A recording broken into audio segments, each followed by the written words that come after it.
All right, welcome back to the Cincinnati Open. We've got quarterfinal day. It's a crazy day. We're almost halfway through.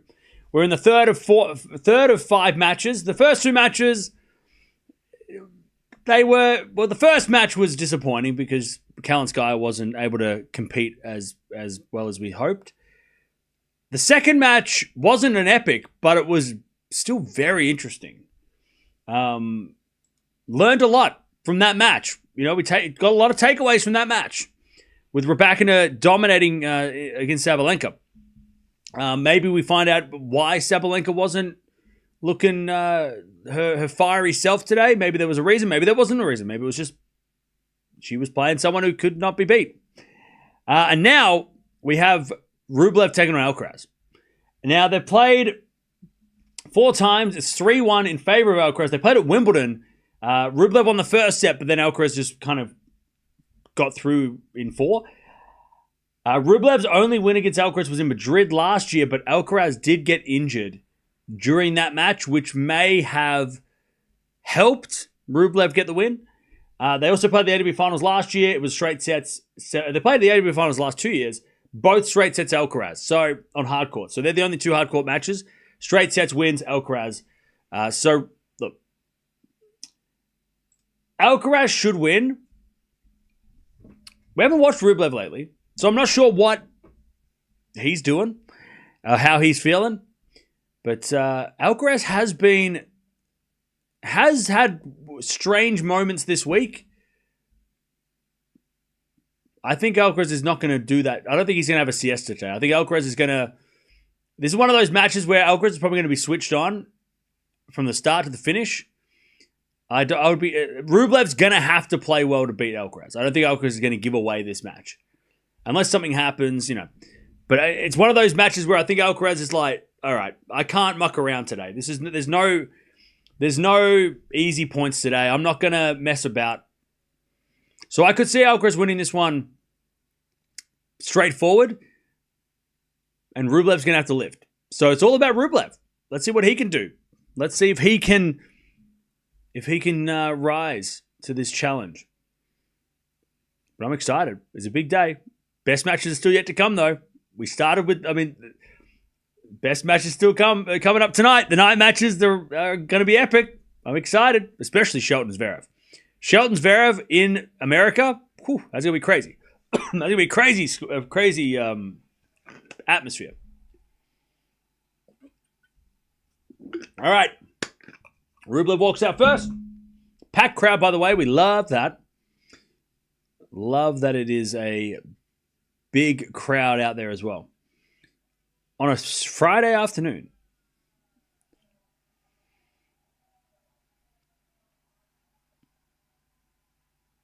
Friday afternoon crowds.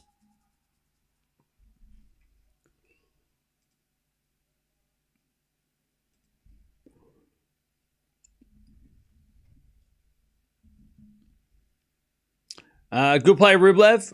He needs to believe more. He can live with these guys not every time. He can play with these guys not every time, but on occasion he can beat them and win himself a slam. Yeah. I think a lot for Rublev to win a slam right now. I think there's a lot of things that have to go wrong for others and right for him.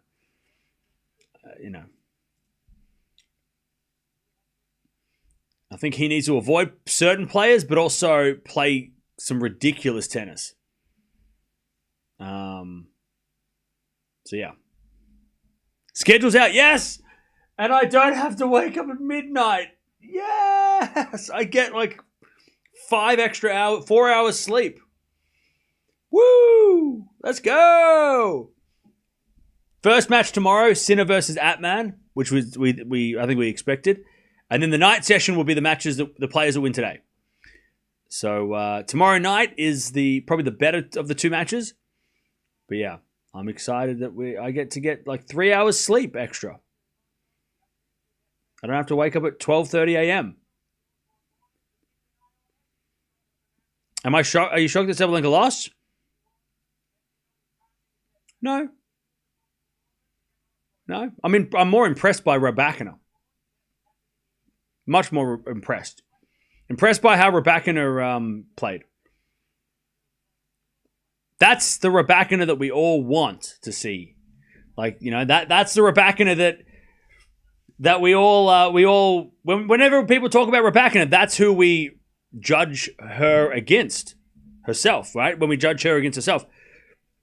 Or we compare her. We go, oh, Rybakina is better than this. That's the version we're comparing her to. So again, like, yeah, okay, Sabalenka lost. It sucks. But again, the conversation should be about Rybakina. It shouldn't be about Sabalenka. We shouldn't be talking about how Sabalenka was this, that, and the other. She wasn't as good as she could be. She was unusually quiet, but it's all about, like, that match is Rybakina deserves all the credit for the next 48 hours. All about Rybakina. It should be her. We should be focus on her more, because she, like, Sabalenka. Even if Sabalenka did play well, I mean, not much you can do about that. That Rybakina was a scary Rybakina. Rybakina has always had the talent to beat anyone. Oh yeah, for sure, and the game. Like, she's got the techniques and the game plan, and that today everything. The serving. Rybakina is the best server on the planet. I said it last week. I said who's the best servers on the planet, and you were saying, maybe it's Zhang, maybe it's Sabalenka, maybe it's Rybakina is the best server on the planet. At her best, Rybakina is the best server on the planet. And today she used that to win against the best player on the planet and beat her pretty easily. Like, destroyed. As close to destroyed as you're going to get against the world number one. How many aces has Rybakina got now? Has she got close to 307? 307. But yeah, very impressed. Will Sabalenka lose another slam final? I hope not.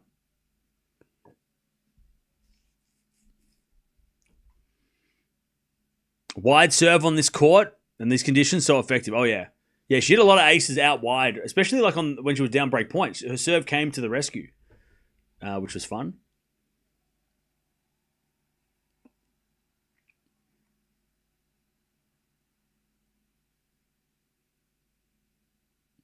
Rublev should believe that whatever defense Carlos bring back, I should trust myself. I have no idea. What do you mean?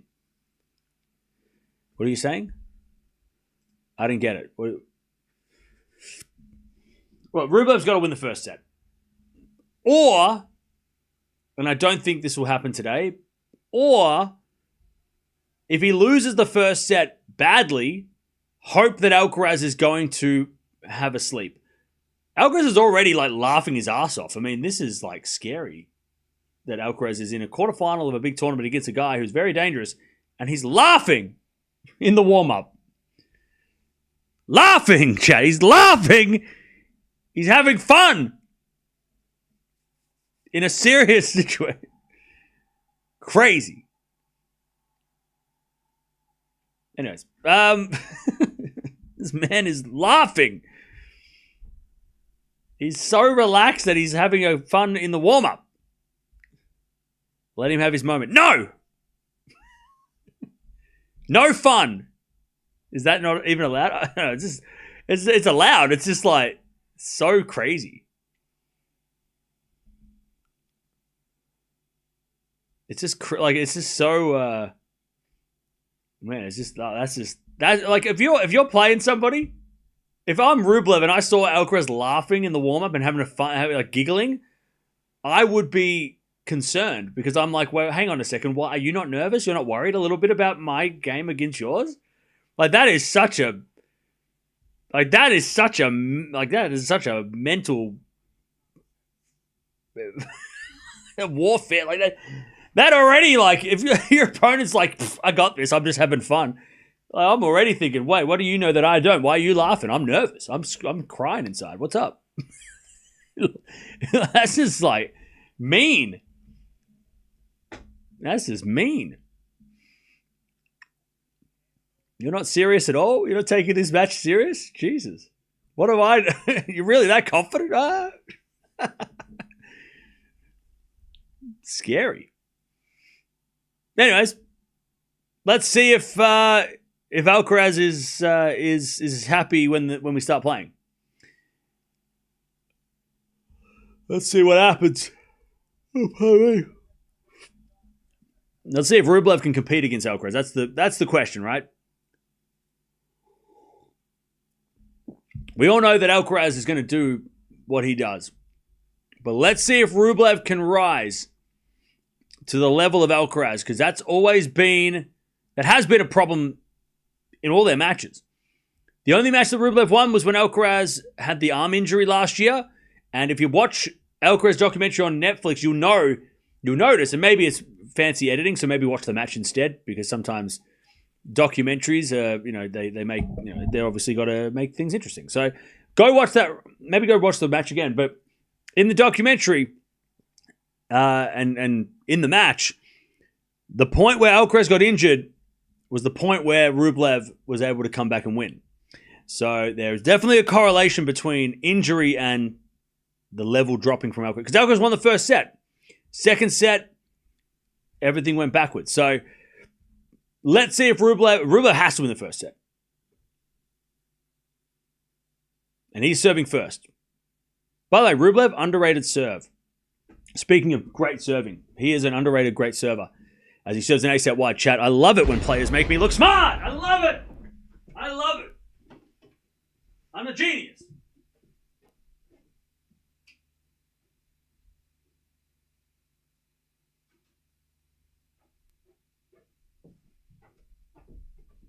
$15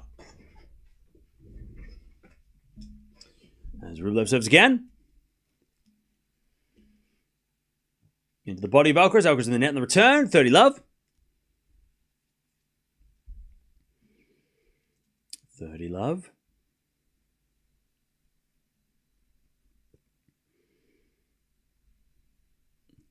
Rublev serves again.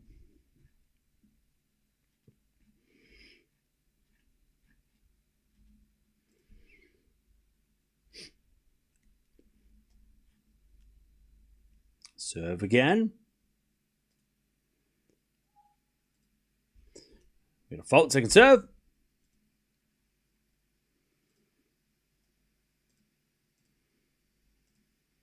As a return goes the backhand of Rublev. Alcaraz forehand again. The forehand of Rublev. As Alcaraz forehand again to the Rublev forehand. Alcaraz goes in the line. Rublev's there with a backhand cross. Slice Alcaraz. Again the forehand of Rublev. Backhand Alcaraz again. Rublev goes in the net on the backhand down the line. And it's 30-15. Is Marat Safin there? I don't think so. I don't think I saw him. I don't think so. Cam, do you feel like the ATP level right now is not where it used to be? It feels like all these players are just playing to see who can lose to Alcaraz and Sinner. Well, no, that was the case 10 years ago when everyone was just waiting to lose to Nadal, Djokovic, Federer. I mean, it's the same as that. I would say, you know what though? No. I would say that he's going to be at the US Open. Safin couldn't get a visa into America. That's what he's waiting for. Okay. So, yeah, because Russia and, yeah. Okay, so Safin was just waiting for a visa. Okay. So he's not here, but he's going to be in New York. Okay, thank you. That makes sense. Yeah, I mean, like, 2019, there were 3 guys, and it was who loses to those guys. That's what it was. It was like that for like 15 years. I don't think it's like that now. I feel like Alcaraz is definitely vulnerable. Sinner is the only one where it doesn't really seem to me matter. Unless he plays Alcaraz, it doesn't really matter who he plays because it's probably going to be Sinner's going to win in 3 or like straight sets or maybe lose a set once. Yeah, okay, Bublik and Haller, but that was a bit of a... If you look at the record over like 2 years, that stands out as a total random loss, right? Commentary, please. Just calm down. One love at Rublev. But yeah, I wouldn't say it's the level is It's different. I don't know. I think it's the same. I think it's the same because it was the same thing. Like,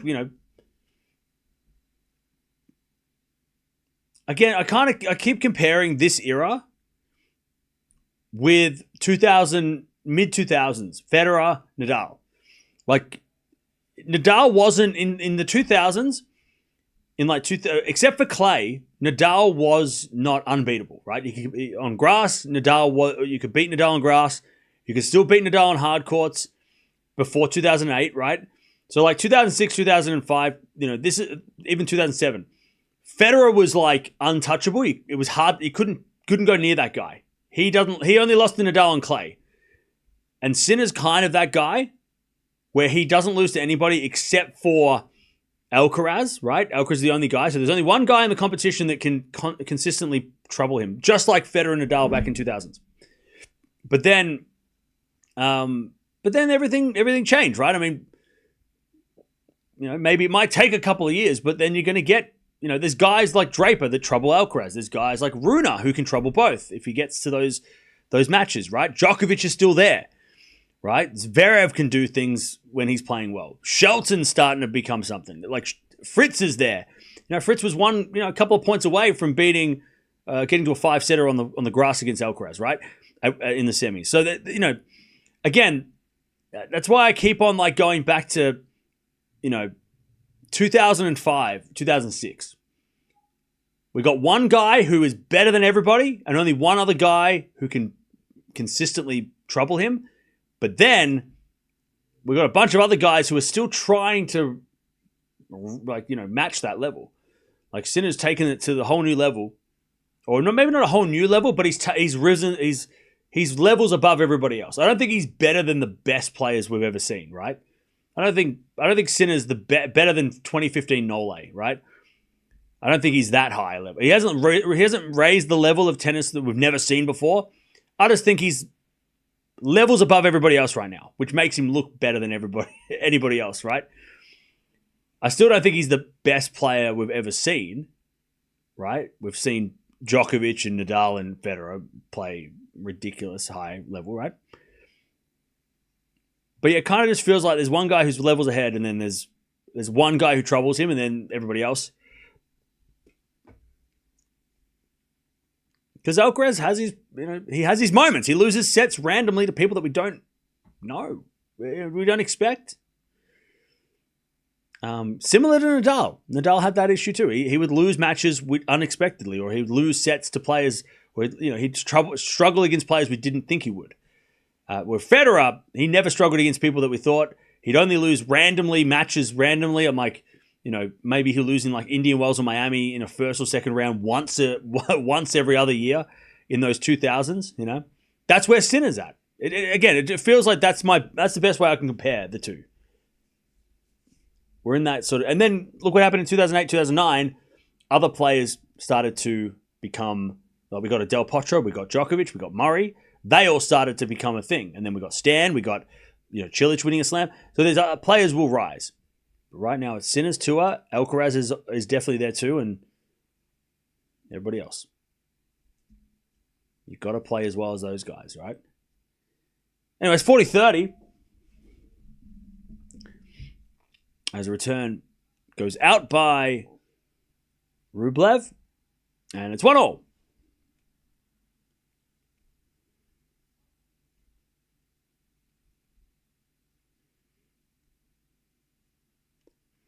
He's not levels above Alcaraz. Sorry, when I say Sinner's levels above, I mean everybody else. Him and Alcaraz, like I said, again, okay, yeah. If you got here like in the last 20 seconds, then you probably didn't hear what I said at the start when I was talking about how it feels like Sinner is well and truly the best player on the planet. There's only one guy that consistently pushes him. And then, but again, like Sinner is so much better than everybody else, except when he plays Alcaraz. But even then, maybe that will change. Alcaraz, maybe that after Wimbledon, maybe that changes now, and Sinner wins a couple in a row against Alcaraz, and it becomes a little bit more Sinner's rival, winning the rivalry. All right, 1-1. My prediction is Alcaraz in close straight sets. First serve is a fault, second serve.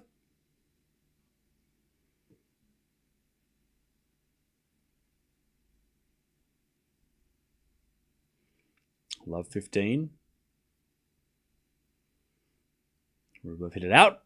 To me, Sinner can't get any better than this, whereas Alcaraz still has 2 years to hit his prime, and he'll overtake Sinner, in my opinion.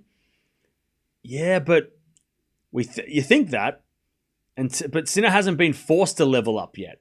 See, that's the thing. Forehand now from Rublev's winner, 15-0. I get what you're saying. Like, I see it too. We're watching Sinner, we're like, how does he play any better?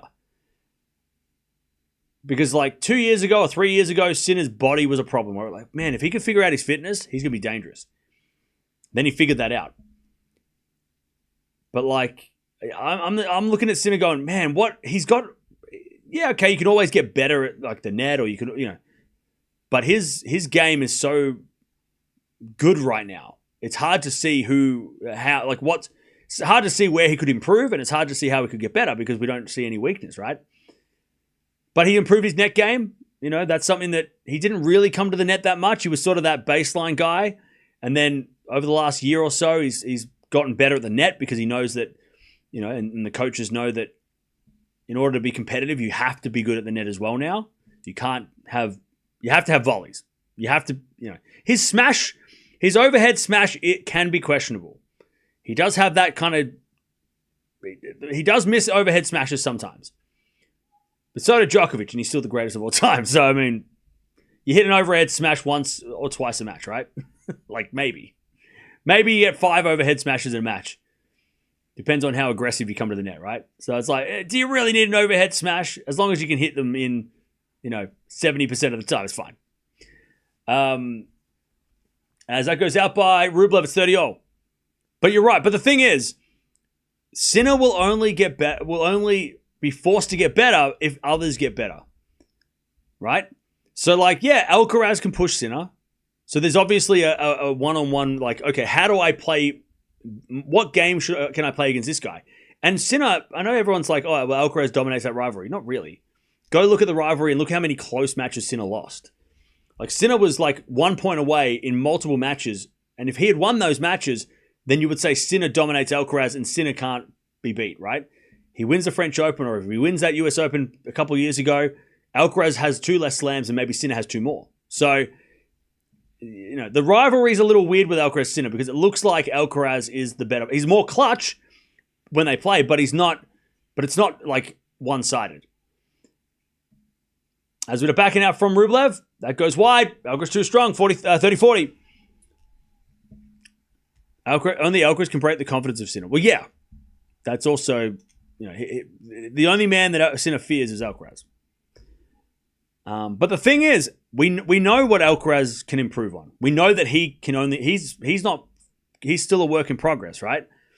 We know that, he takes, breaks during matches and he lets players come back in.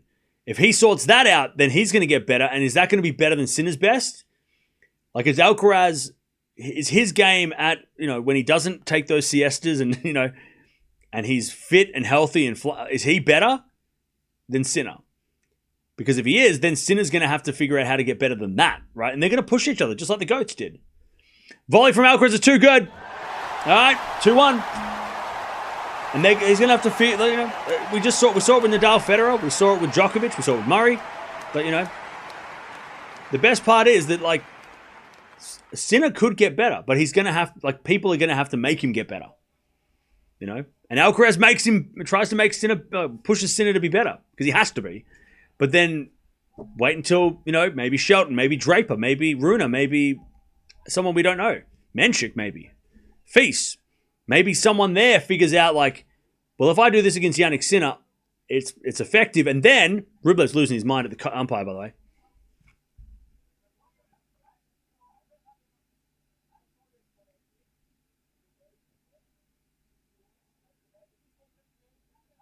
What's he yelling at?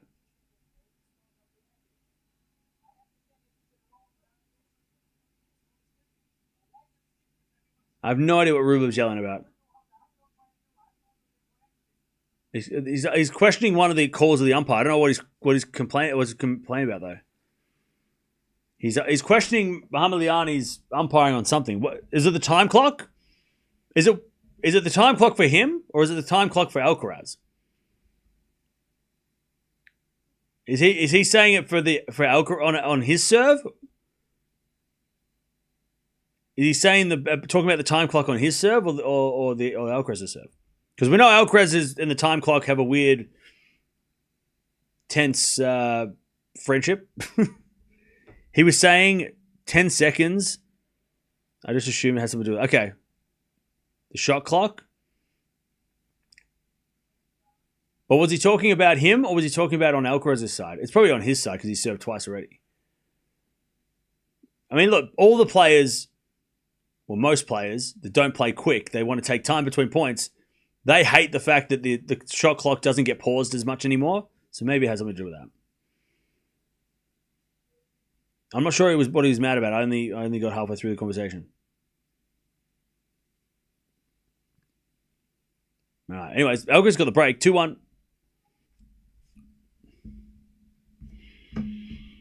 2-1.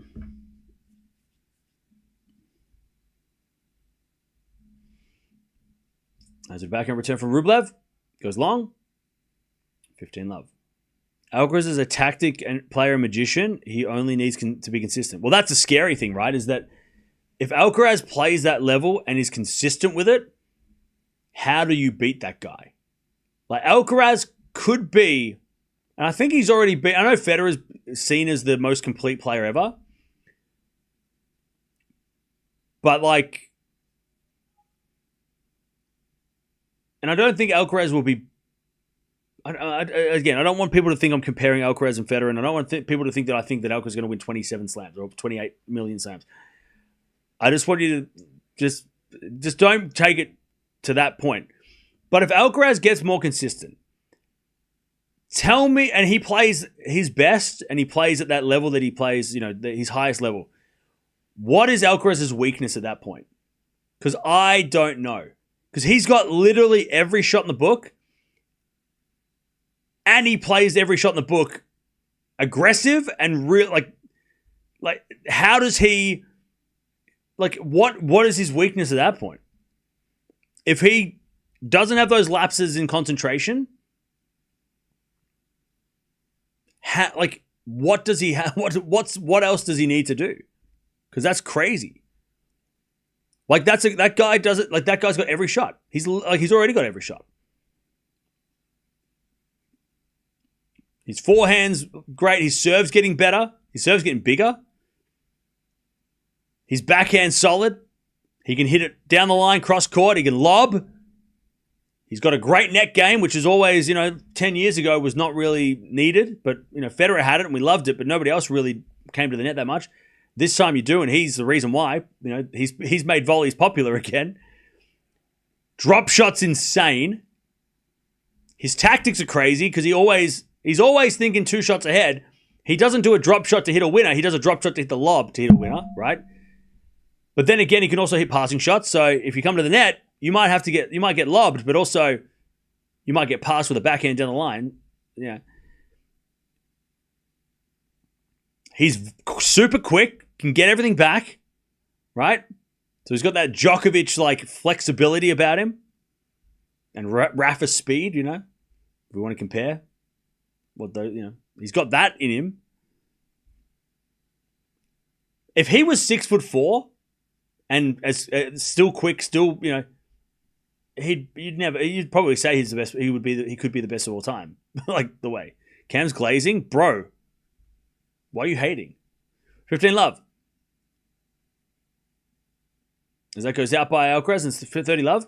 But I'm asking, what is his weakness if Alcaraz doesn't lose his concentration? Because he doesn't get angry, doesn't get pissed off, and he broke a racket one time in dramatic fashion, but he doesn't get upset, he doesn't get nervous. He's been down championship points, match points multiple times. Doesn't get nervous comes back to 2 sets of love down against the best player on the planet. Championship points. Didn't show any nerves. So that's That's not a problem, right? He's clutch. What? How do you beat that guy?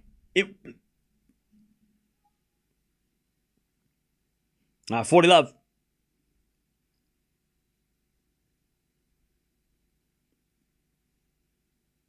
As the return goes out by Alcaraz, and it's 3-2.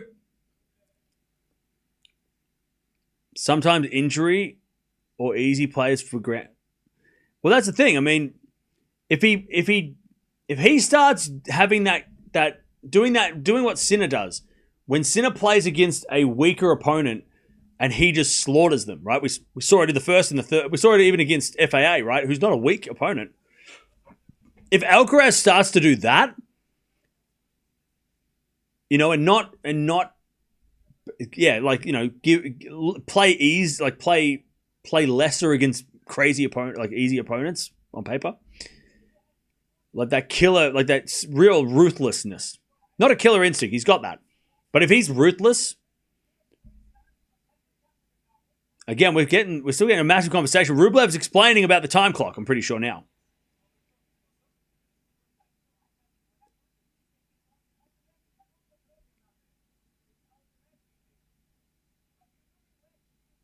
Yeah, Rublev's like not happy with how, like maybe he's feeling like he's getting rushed between serves. That's why he's not happy with it. And the umpire's like, it's automatic. I have nothing to do with it. It's like, okay. Yeah, he was saying that in the last change of ends too. So I think he's just not happy that maybe he's feeling a little bit rushed out there between, and it's a hot day. So he doesn't want to he wants to, you know, get ready for the next point without having to be, you know, rushed into it. Totally. And he's losing as well. So it's, you know, things are going against him at the moment too, so it's nothing's good. But Sinner is way better, I think. We have seen it at Wimbledon and Roland Garros before the miracle.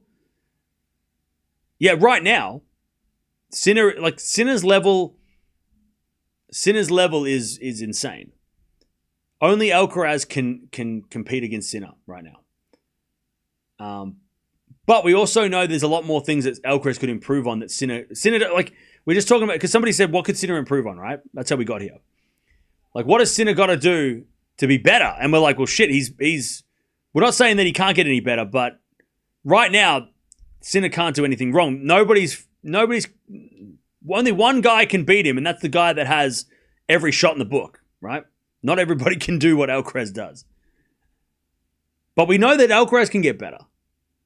So what does the best Alcaraz look like against the best Sinner?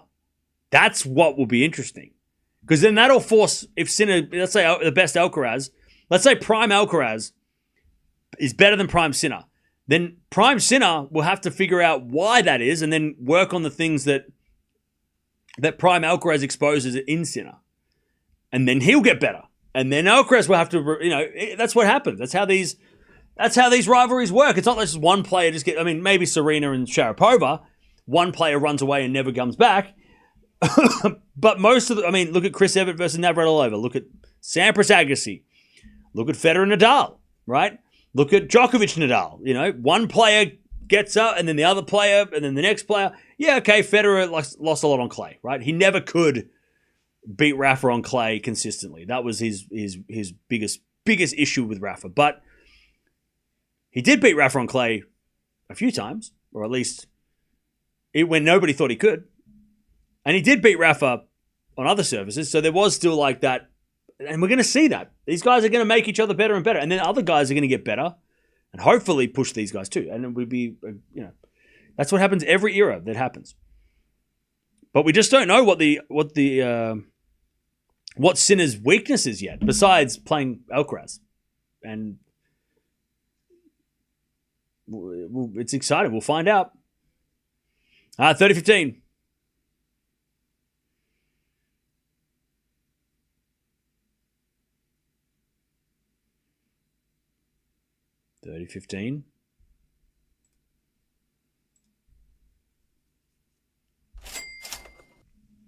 Jay. Just notice that Carlo's right forearm is tapped up and the dude didn't practice yesterday. Ooh. Should we be worried? Especially with user right around the corner. Alcaraz just hit a volley in the net. It's 30-0. Yeah, that's a good point. He does. Okay, so he's got tape around his wrist. It looks like, and it's covered by a sweatband. So it's just like the tape is like this. It's not like up here. It sort of goes to here. So it might be maybe a wrist, maybe wrist tape on the wrist. But he's covering it with a sweatband. It's almost you can just see it peeking out. But you're right. Good observation. And he didn't practice yesterday, which is a little interesting. So yeah, something to keep in mind. He didn't play in Canada, so it's maybe it's soreness because he didn't play much since Wimbledon, so maybe he's just a little sore after a couple of days of matches. But yeah, that's a good observation.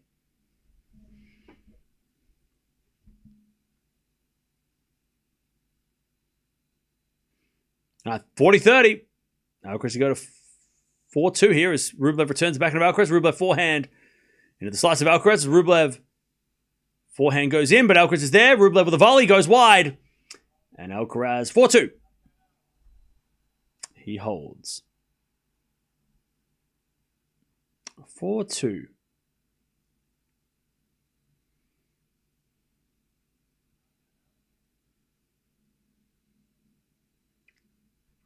All right. 4-2.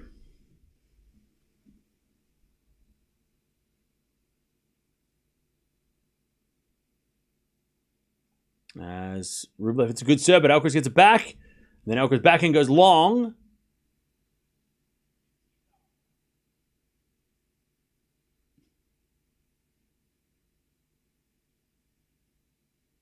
All right.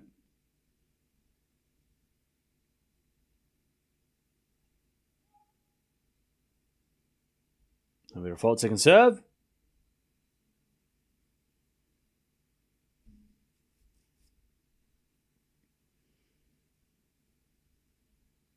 As Rublev 15-0. So there, they're showing the shot clock on Rublev. So Rublev feels like the shot clock's getting a little bit, pushing him a little bit too fast, and he wants to sort of. And Rublev's about to serve, so I mean he's within the time. There's a bit of return now from Alcaraz, and it's 30-15. I tell you, chat, I don't know if this is a good or bad idea, but how funny would it be if tennis's shot clock was like NBA, where like there was a buzzer and the net went red, or like the whole stadium went red. That way you'd know if someone was over time. Just like, when you're serving. 40-15. That'd be so funny. Just a loud, like shot clock noise. That would be so... Because it would piss off... I think it would piss off so many players, but it'd be so funny. That would be so funny. Great return, Alcaraz, 40-30. I think that'd be so funny. It would drive players crazy. Players would panic because they'd be like, I don't want to hear that noise. They would be really quick between points. That'd be wild. Anyways, 40-30. They'll never do it. But it'd be so funny though. Double fault Rublev. We get to deuce. And Rublev asking the coaches, what's up? And the coaches are like, nothing.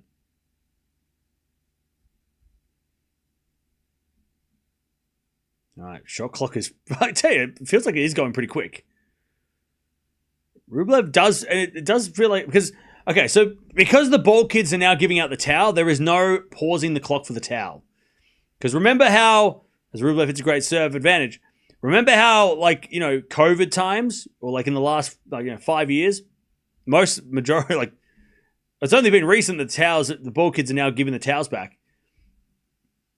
But the players would complain about not being able to get to the towel and back within the time. So then they'd pause the clock, let the players wipe their face, and then they'd start the clock. So they'd give them extra time.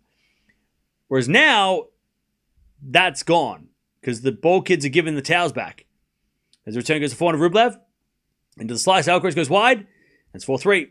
Rublev holds. So now, as soon as the point's over, the shot clock starts. And you got to wipe your face, do your routine, serve.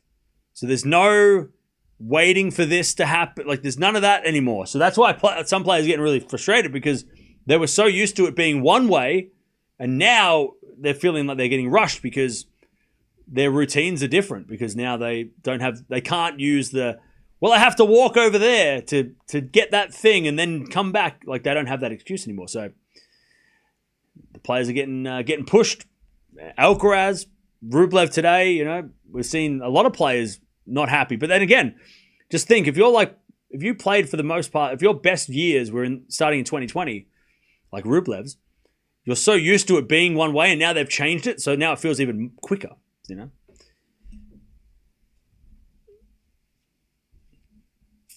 All right. He cannot afford to be passive tonight. Who's that?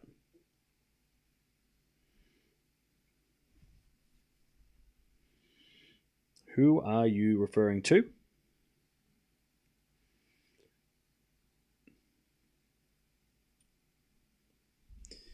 All right. But Rublev holds.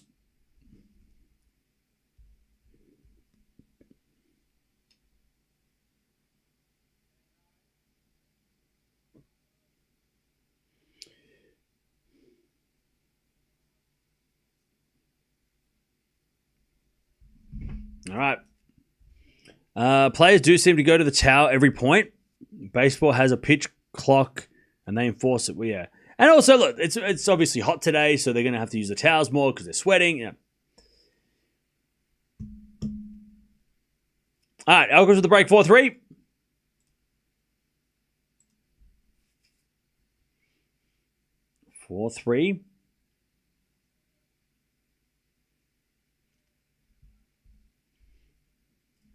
All right. Love 15 as that goes out by Alcaraz.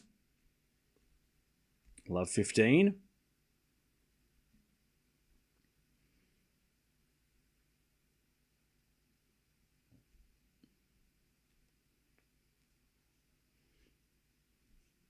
As we're back in now from Rublev. That's a good shot. And it's on the line.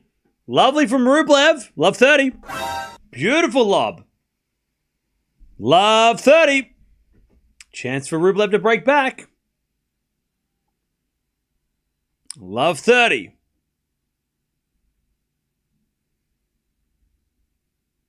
Great lob. And Rublev shaking the fist. Positive reactions. Love 30.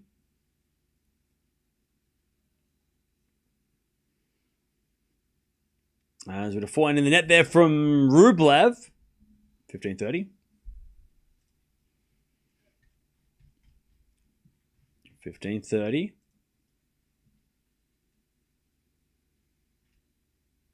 Serve again.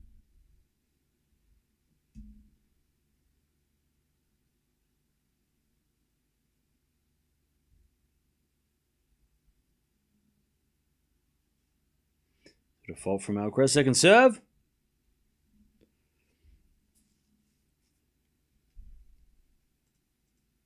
Second serve. As Rublev backhand return goes long. 30-0. 30-0.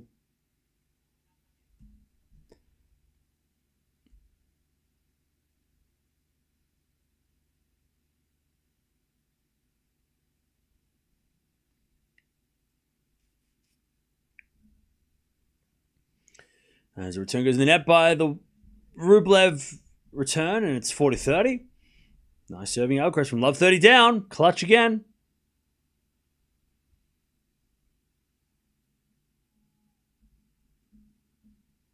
$40-30. 40-30. Ace down the tee.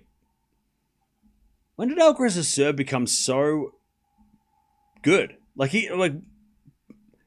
He's like an ace machine. When did that ever happen? He wasn't known for his serve.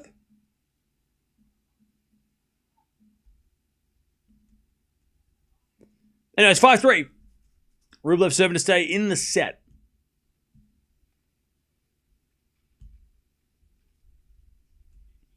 As we get an ace from Rublev, 15 love.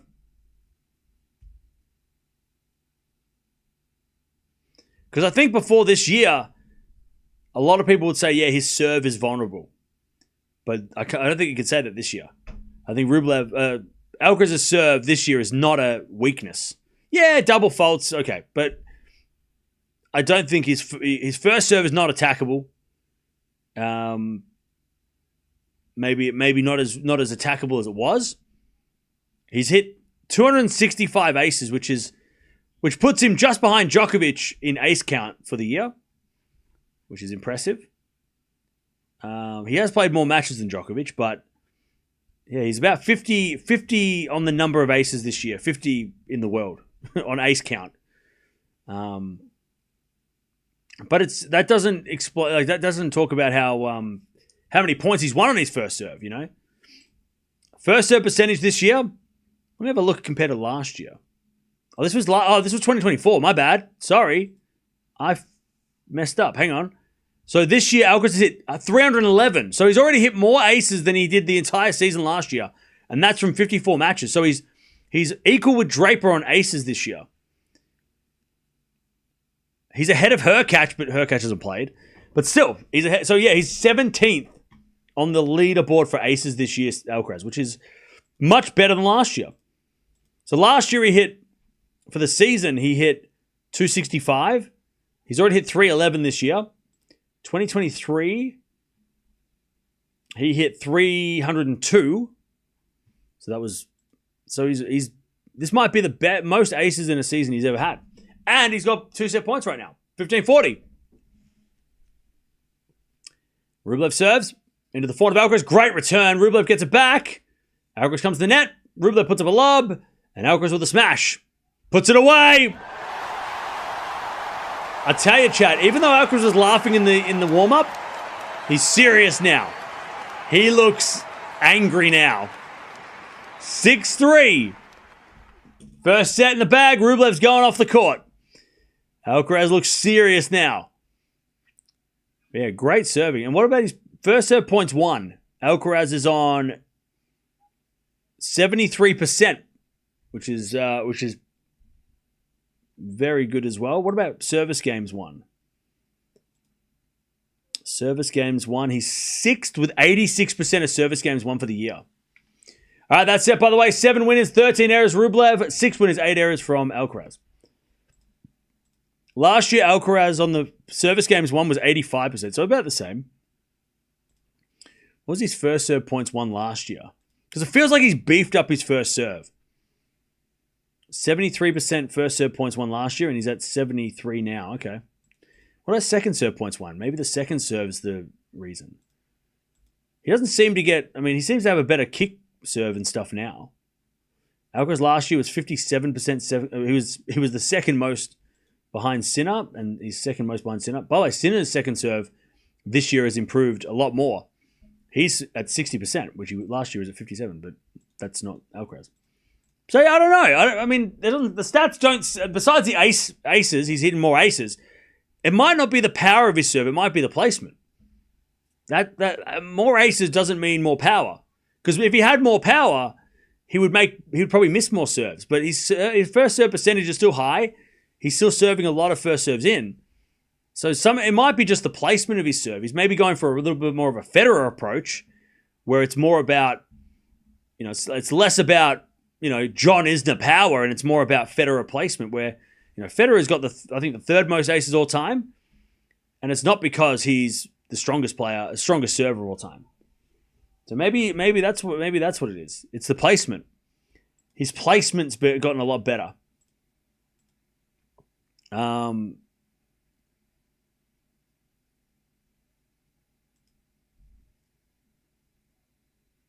yeah. What about... Actually, let me have a look at first serve percentage for the year. So his first serve percentage, Alcaraz, this year Maybe he is missing more first serves, but he's hitting harder because he's hitting harder. Last year was 65% or 64% first serves in, and he's at 65 last year, 64. Yeah, so pretty similar to the last year. So again, it must just be the placement. His placement of a serve is his accuracy is improved. You know, maybe that was that's been the difference. Because it doesn't seem like the powers, like the accuracy, the numbers are the same. You know, he's serving about the same, except for the ace count. It's serving about the same as last year with the percentage-wise. So it must be placement must be the answer. He's just hitting it close to the lines and just serving better that way. All right, 15 love. Yeah, placement over power for sure. Yeah, okay, it helps if you're like, 6'10" and have a big serve. But I mean, look at Barty. She had a great serve. She wasn't the tallest, biggest server. Federer, is the greatest example. Easily the greatest example. Hitting the most, one of the top 3 aces of all time, yet he wasn't a serve bot. He's proof. And obviously you can't, comparing to Federer is ridiculous, but also, he proved that, okay, well, you don't necessarily need to have the power and the height to be one of the best servers on the planet. You can work on placement. You can work on, accuracy. It's 30 love. See, chat, this is what I love about Alcaraz. Certain players just make you nerd out on tennis, and chat. Alcaraz is that guy, and Sinner, but Alcaraz is one of those guys that make you just want to read stats and shit. Anyways, Rublev with a volley. Alcaraz gets there with a slice backhand, but Rublev with a slice down the line. Alcaraz with a forehand in the net. Oh, that would have been crazy, but Rublev too good. 30-15.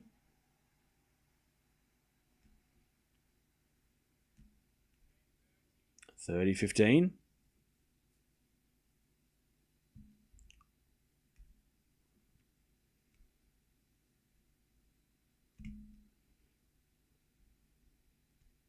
Nice hustle there from Alcaraz, but Rublev too solid.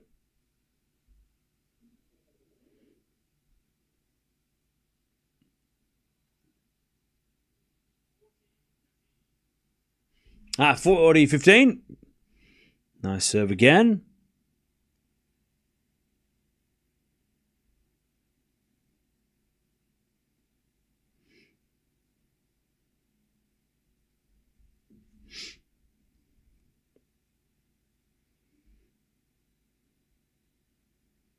All right, 40-15.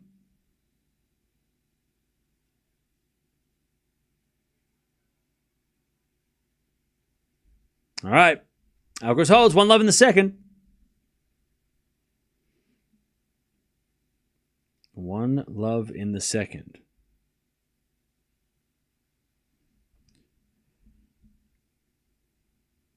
I never really want to watch Federer, but you speak of him like he was flawless. Did he have any weak points? Oh, yeah, of course. For sure. His backhand was, early in his career, his backhand was definitely a problem. He got better at it, but his backhand, especially when he played Rafa, was tough. Was a tough one. And then obviously as he got older, he was older. And I know people are going to be like, Djokovic is old now, but look at Djokovic. He struggles against certain guys. But yeah, Federer being older than Nadal and Djokovic probably hurt him a little bit as well. Had he have been had he been he remember Federer grew up playing against Hewitt, Nalbandian, Roddick, those were the guys. That was his class, right? That was his classmates, right? His colleagues. And then Nadal came along and Djokovic and Murray but that was Nadal and Djokovic were in the same class with Murray, right? So Federer was a couple years older. So then what I'm getting at is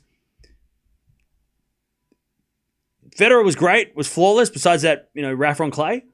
But then I think age just sort of being that, 3 or 4 years older than those guys, when those guys started to peak, he had gone, he'd just been past his peak.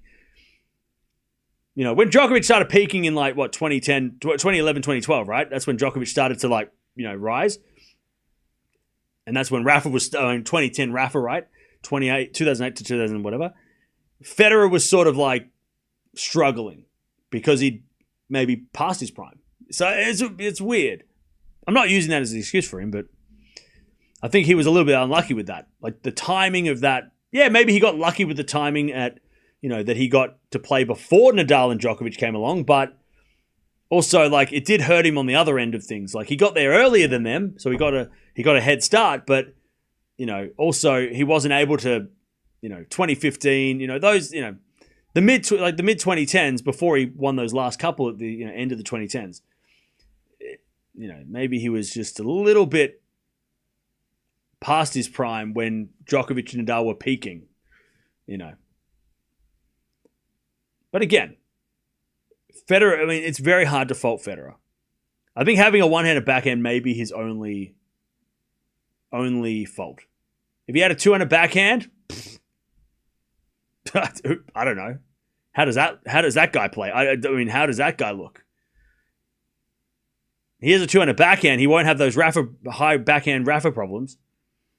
Much easier to control the ball with two hands up higher than one hand. So over the shoulder, back Federer's got a two-handed backhand. Maybe it's a different. Maybe we're having a different conversation. 30 love.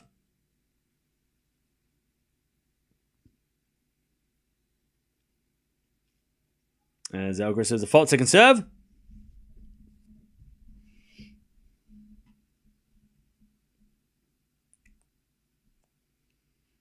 Yeah, Federer was 5 years older, exactly. So that 5 years caught up with him, because when, let's say 27, 28 is when people play their best most of the time. Let's say 28 to 32 is prime. He was, maybe 32 is too old. 28 to 30 is your prime. Your late 20s. When those guys were in their late 20s, he was in his early 30s.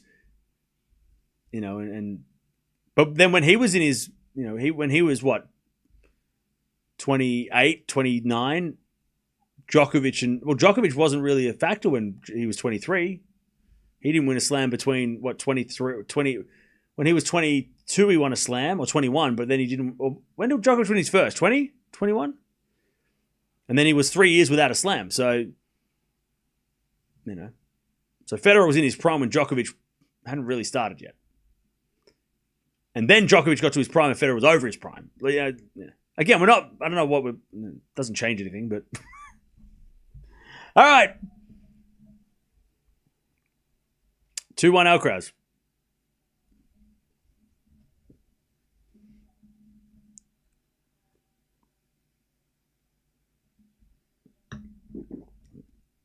Now, we do have in 3 hours my most exciting match of the day. I think this next match, the match that's coming up next, is going to be crazy. Zverev versus Shelton. Shelton's on a massive win streak right now. Zverev trying to put himself in the conversation for US Open favorites, because no one's saying Zverev's going to win the US Open, I don't think. No one's talking about Zverev as a US Open contender. We're talking about Alcaraz, we're talking about Sinner, we're talking about maybe Djokovic, depending on, you can't say no to Djokovic, right? We haven't seen him, but healthy Djokovic is a dangerous Djokovic. Shelton we're talking about because he's been winning. If Zverev beats Shelton, it's a big deal. If Shelton beats Zverev, it's a big deal. So that's why I'm so excited for the next match, which starts in 3 hours. It's after this one. Winner of this match plays the winner of that match tomorrow night. So, yeah, Alcaraz versus Zverev, right? Alcaraz Shelton. Alcaraz Shelton tomorrow night.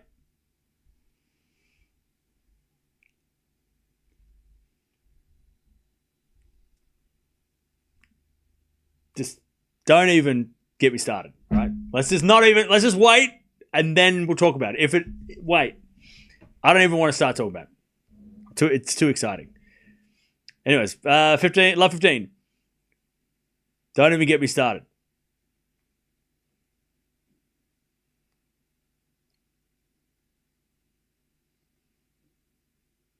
There's a bit of serve. There's a fault by Rublev, second serve.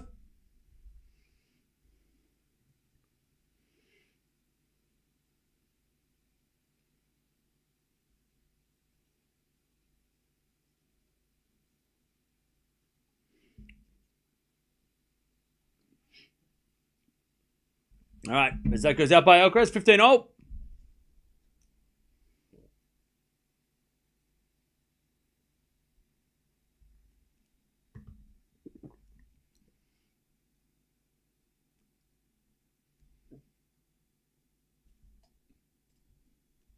Serve again.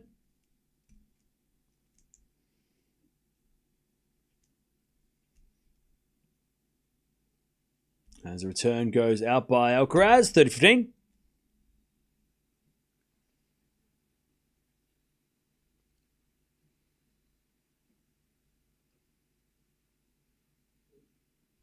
$30-15.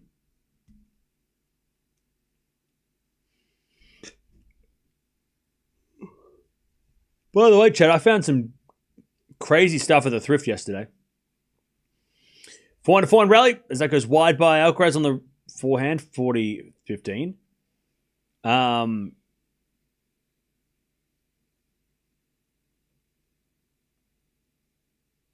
only did I find a bunch of music, I found this Nirvana single from back in '93. It's only got 3 songs on it, but it was worth it.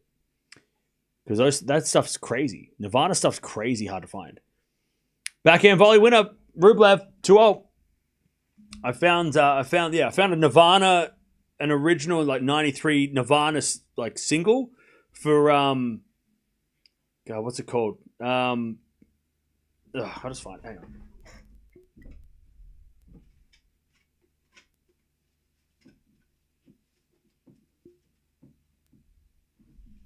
I don't have a problem. It's just I like music. I like music. For all apologies.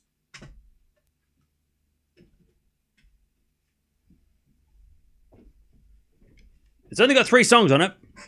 But, yeah. I found this. I was like, oh my God. It's only the single, though. But it's like, from 1993. I'm not going to read the song list out because we'll get in trouble. But yeah. Crazy find. Yeah, it's an EP. Nirvana EP. Crazy. Never find that. Never can find that stuff. All right, 15 love. As we're backhand from Rublev. He comes in out with a volley, but he pushes it wide. 30 love. 30 love.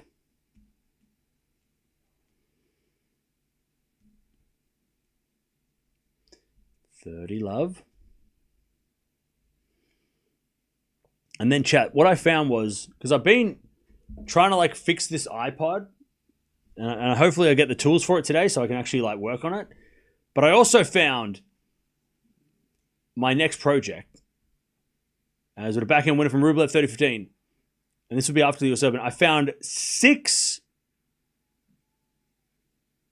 I mean, broken is not the right word. 6 Nintendo Wii consoles that do not work. It said not working. $5 each. And I'm like, if I can figure out how they work, I'm going to fix them. I'm going to see if I can fix them. Just for fun. That's my next project. Once I get this iPod rigged up. But 6 non-working Nintendo Wiis. So I'm going to fix them. Yeah, I bought them. $5 each? $5 for a Nintendo Wii console? If I can make it work, that's great. I'm going to bring them back to life, Chad. I'm going to resuscitate these Nintendo Wiis. going to do my best. Because otherwise, what? You just throw them away? Or you fix them and then somebody can use them and they have a new life. That's why I'm going to save them. And probably keep some. Or maybe even like paint them? I don't know. Will you resell them if they fix it? Maybe. I mean, I'll give them to a good home. If they work, what, you throw them away? Nah. Now bring them back to life. Or at least try to. I don't know what I'm doing, but I'll learn. I know a guy on YouTube that does that with consoles. Yeah, I've been watching a lot of people that get like broken Game Boys and broken things, and it's like, well, what's the alternative? You throw them away.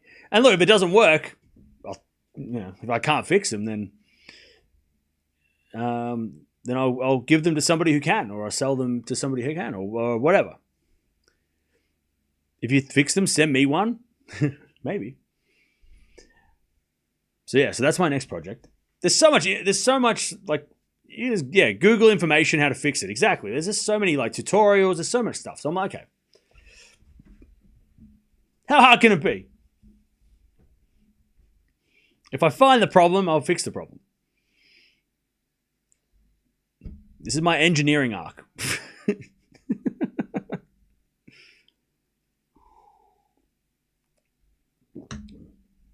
3-2.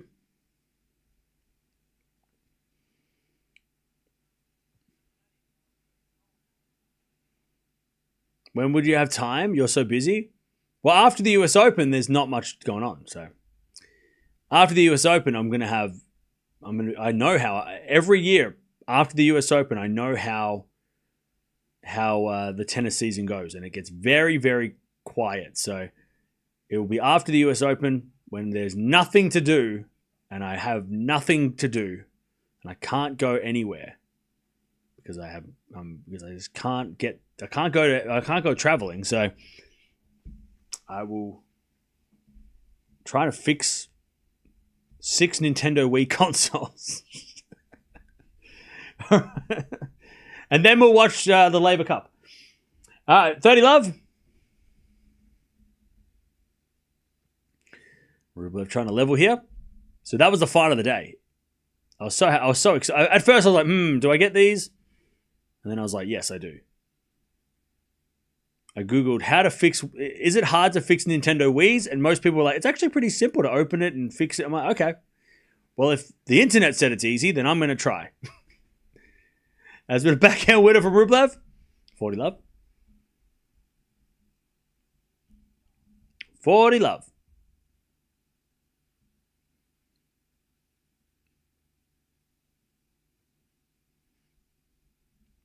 love. Lovely backhand winner from Rublev.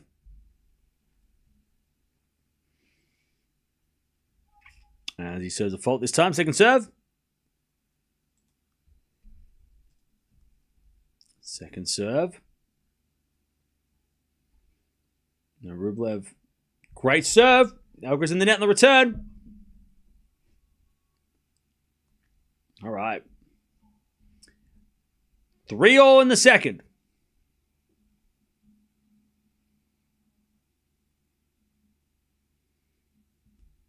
It could be a wiring problem, Cam. Yeah, exactly. I'm just gonna, I'm gonna open up the console and see what's up.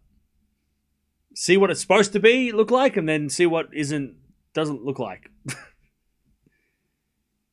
Because it could just be like a wire detached, or it could be just like solder something back, or buy a new part and just replace one little thing.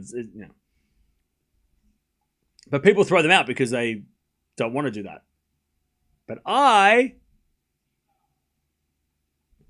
like to know how things work, so I'll be interested in that. Okay, Alcaraz almost got smacked in the leg by the return that went long. All right, 15 love. As the return goes to forehand of Rublev, and Rublev goes down the middle for a winner, 15-all. Cam should be able to get 2 or 3 consoles working just by swapping parts between the broken consoles. Well, that's it. Yeah, I can just yeah, exactly. I'm sure they've not all got the same problem. Hopefully. So, yeah. So we'll see if I can figure it out. But $5 a thing, I was like, okay. $30 for an experiment. All right. That's a fun $30 for a project, easy. And then I'll spray them, paint them or something. I don't know. Then I'll create I'll buy a new case for them or something. Can you get clear case, transparent cases for Nintendo Wii's? Like you could with the 64s? Because that'd be sick. If I could get a see-through case, a red... Oh, you can! Well, I know what I'm going to buy when I get them working. I'm going to get a blue one. A transparent purple one. Oh, that looks cool. Oh, even just a clear plastic one. Seeing all the lights. Oh my God. Well, that's what I'm going to do. If I get them working, I'll buy clear cases for them all. So you can see all the electronics inside and the lights. Hell yeah. Chat, I'll see you next year. See you at the Australian Open. 30-all. 30-all. Alga's just got a time violation for taking too much time. 30-all. Big point. And we get a fault. Second serve. Maybe I'll stream it on Twitch. Workshop talk. Backhand return. Into the backhand of Alcaraz. Backhand from Rublev. Into the forehand of Alcaraz. Rublev slice. Again, the forehand of Alcaraz. That's a beautiful inside out forehand winner by Carlos. Rublev was a little too safe. 40-30. 40-30.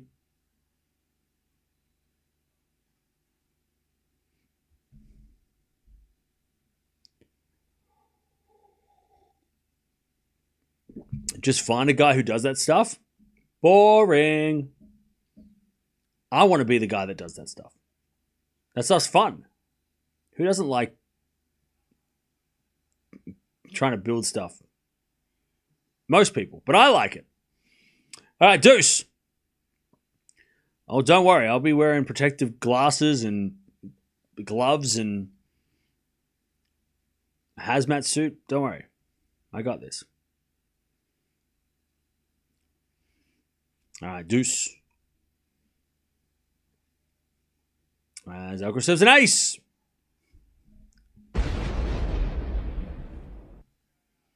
Advantage Alcaraz.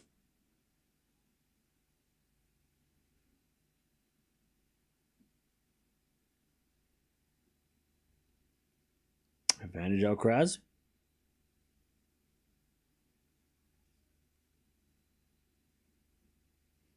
He says a fault, second serve.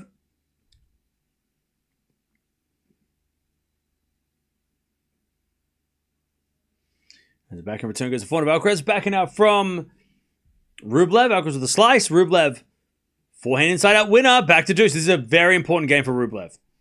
This might be the match for Rublev here. He needs, if he can break here, we're back. If he doesn't win this game, he might get broken and lose right away. So this is a huge game for Rublev. This is the chance.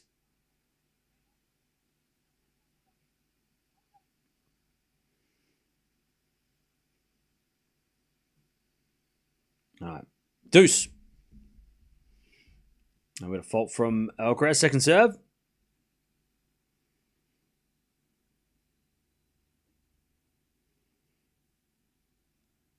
Double fault Alcaraz. That's a helpful double fault. All right, Rublev. Here's his chance. Here he goes. Can Rublev take it? Or can Alcaraz survive? Because clutchness is a thing he has. Serve is a fault. Second serve. Serving to the back of Rublev. Return goes short. Alcaraz forehand. Rublev's got it. Into the back of Alcaraz. To the forehand of Rublev. As Alcaraz backhand again. Into the backhand of Rublev. As Alcaraz with the forehand again. To the backhand of Rublev with a slice. Alcaraz in control now. As Rublev gets a break though. Alcaraz overhits it. Oh, okay. All right. Here we go. Alcaraz throws in a double fault and a forehand error. And Rublev takes the break. And this match is starting to get interesting now. I wouldn't say it was a siesta from Alcaraz. It was just a couple of errors, just mistakes. Not because he fell asleep. Rublev did put pressure on as well, though, that game, so give Rublev some credit.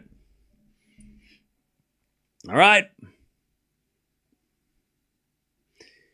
Rublev takes the break. Now, it's still only 4-3, so let's see if he can take the set.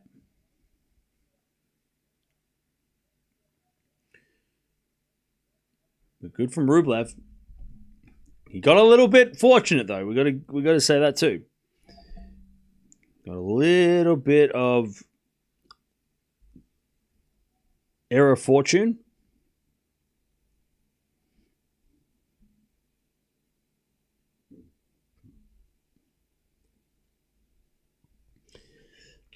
Okay.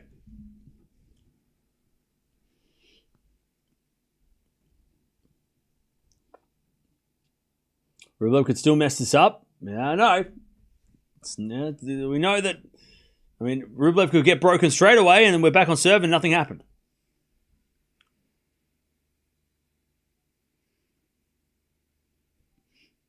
Let's see if Rublev can hold. We've only had 3 break points, 3 breaks of serve in this match, which is crazy.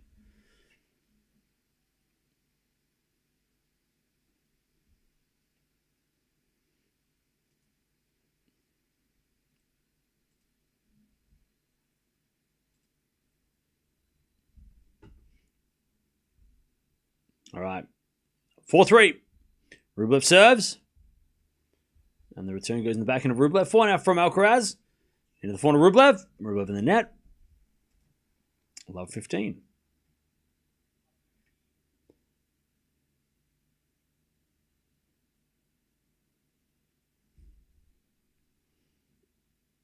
Love 15.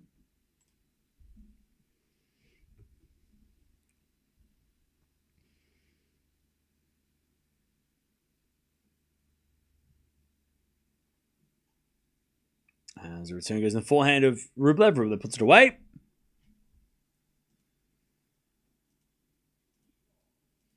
$15-all.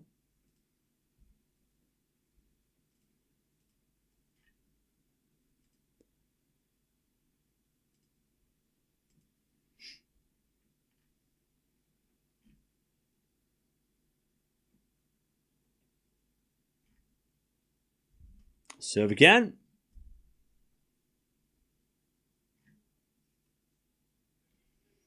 As Rublev too strong on the serve, 30-15.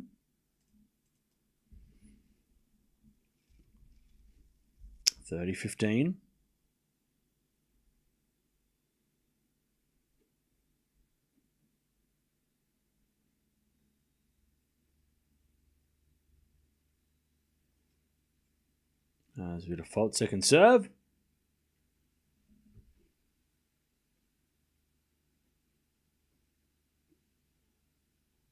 As the return goes into the net by Alcaraz, 40-15.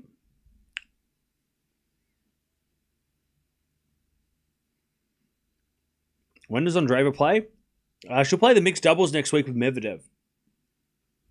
And then US Open. 40-15.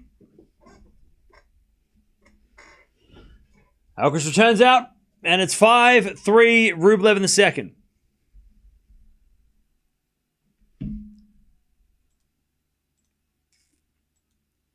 All right.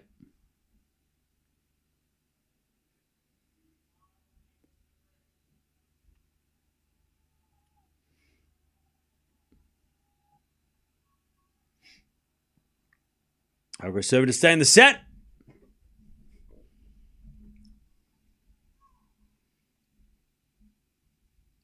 We get a fault second serve.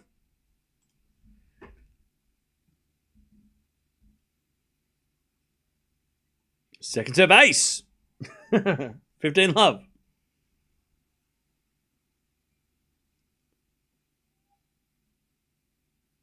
Fifteen love.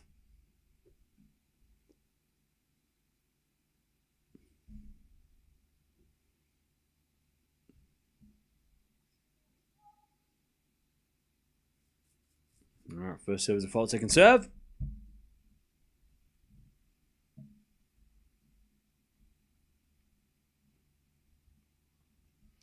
And the return goes in the back end of Rublev, Alcaraz. Rublev with a forehand. The slice of Alcaraz goes long, 15-0. 15-all. Please don't put scores in the chat.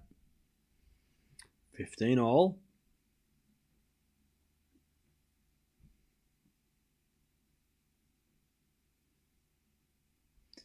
We're serving the forehand of Rublev. Rublev hits it out, 30-15. Please don't put scores in the chat. Especially when they're wrong. 30-15 Alcaraz.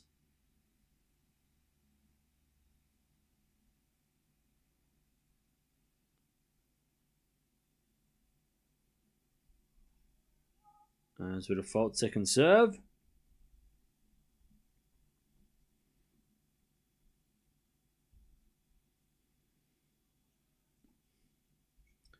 As we had a forehand winner from Alcaraz, 40-15.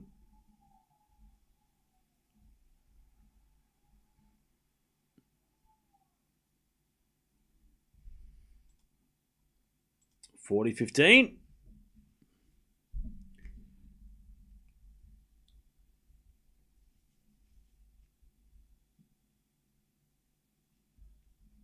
Alcaraz serves an ace. All right. Rublev's going to have to serve for the second set. 5-4 Rublev.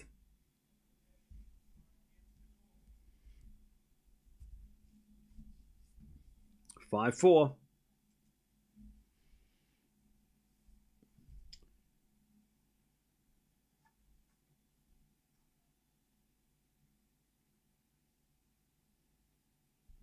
All right. Big game coming up for Rublev. Very important game coming up for Rublev. So yeah, next match we've got coming up in a couple of hours. It's going to be... I'm excited. I'm very excited for the next match. Shelton versus Zverev. It's going to be an interesting match. We're going to learn something. It's going to be a learning experience for all of us because I don't know where to put rank Zverev when it comes to US Open favorites. And Shelton's been playing great, so where does he fall in the in the favorites for the US Open? So we're gonna find out. Please stop spamming. We've already learned something. We learned that Raducanu is legit. Like, you gotta watch out for her. She is scary as hell right now. We're learning something here as well with Rublev and Alcaraz. We still have to wait for the match to finish, but yeah. Yeah, can we stop spamming, please?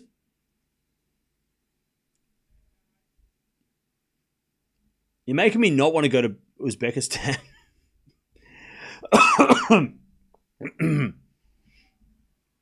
All right. 5-4.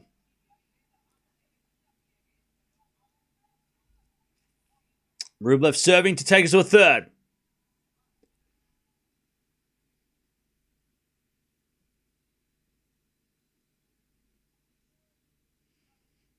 As that goes out from Alcaraz on the return. 15 love.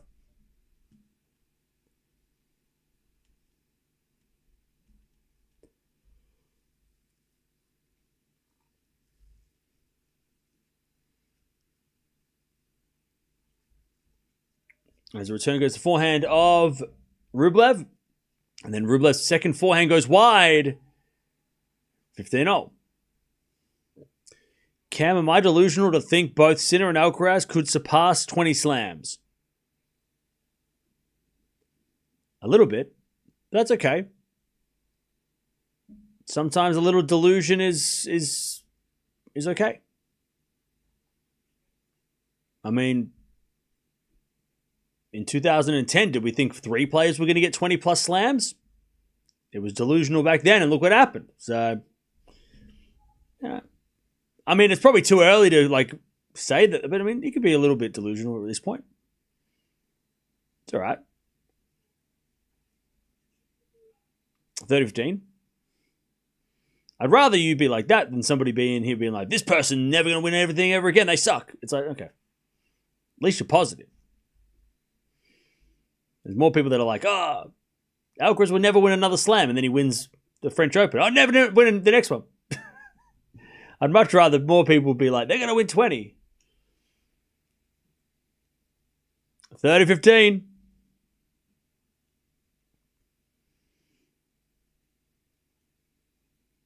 And we had a great serve from Rublev out wide. 40-15.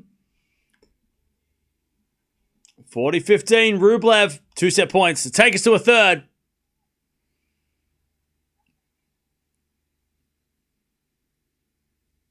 Rublev serves. A massive serve. Down the tee. We're going to a third. Rublev takes the second 6-4.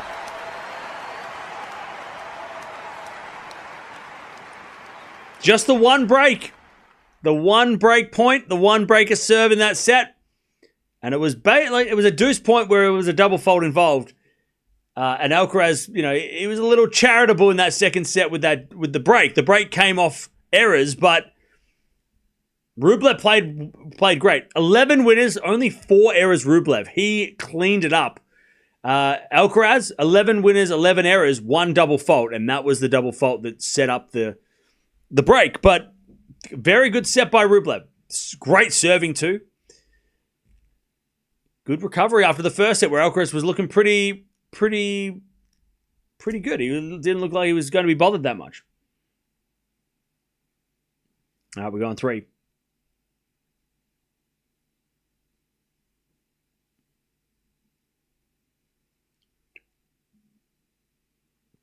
Rublev's serve is better than Jannik Sinner's. He's not going to have the same issue against Sinner, okay? I'm sure Carl's still smiling. What I love about him. And we'll see.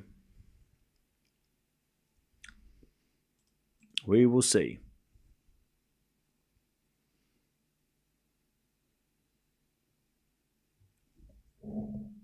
Alcaraz back to second set siesta, nothing new. Nah, I wouldn't say that's a second set siesta. No, that wasn't a second set siesta. It was just in the middle of the set, at deuce, he double faulted, and Rublev then took the break. That was just like it was almost like not even a siesta. It was like he was looking this way and then something happened behind. He was like, I missed it. It was like a distraction. It wasn't a siesta. Because he would, usually when he has a siesta, it's like he falls asleep for a couple of games and he's totally off. He was only off for but that's the thing. You can't afford to be off by a couple of points against guys like Rublev. Not when Rublev's playing that well. All right, final set. Alcaraz is going to have to, he's going to have to tighten up because he had a lot of errors in that set as well. Along with that double fault at the wrong time. And Rublev's got to maintain his level because he was playing great in that second set. He can't afford to play any worse. If Rublev drops his level a little bit, he's going to lose, which sucks because he was playing so well and it's a very high level. He's got to maintain that level as long as he can. And as he hits that one long and it's 30 love. Should I bet my whole life savings on Alcaraz right now? Well, that depends. Is your whole life savings $10 that you got from washing your parents' car and you still live at home and you can afford to lose $10? No, put it in the bank. Do something smart with it. What the hell are you talking about? Life savings. What the hell are you talking about? Put my life savings. What are you talking, risk it all? What are you talking about? Make better decisions. If that's what you're saying, you need to make... No. Do never do that. Don't go all in. This isn't poker. What the hell? This is life. What the hell are you talking about? Don't do that.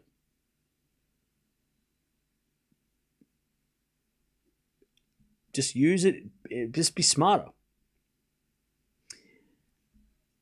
First serve, default, second serve. He had to be joking? Maybe. Anyways, Rublev hits it out, 40-15.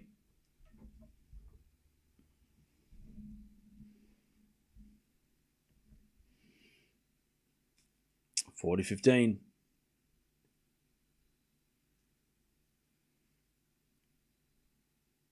Thanks, Deb. As the return goes into the net. And it's 1-love Alcaraz in the third. The second set it's over. In the third.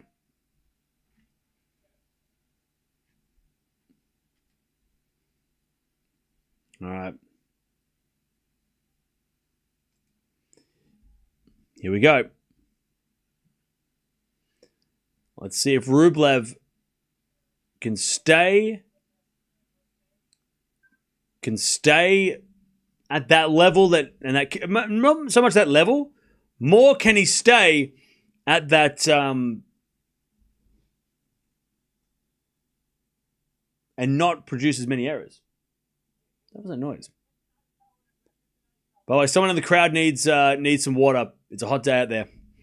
Hydrate, people.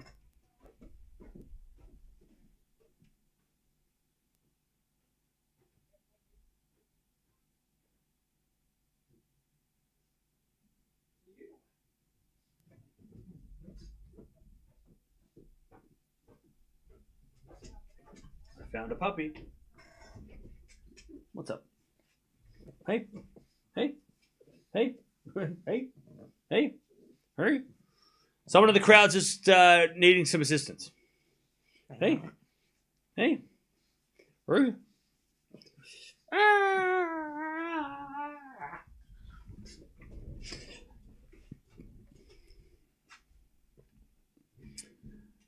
Someone in the crowd just needs some assistance.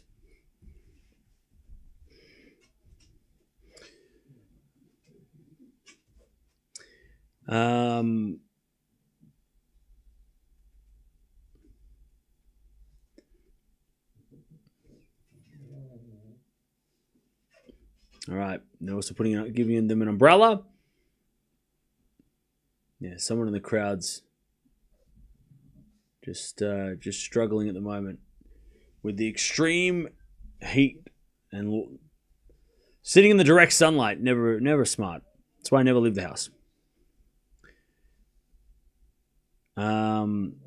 Winner of this match takes on the winner of the next match, which is happening in a couple of hours, between Shelton and Zverev.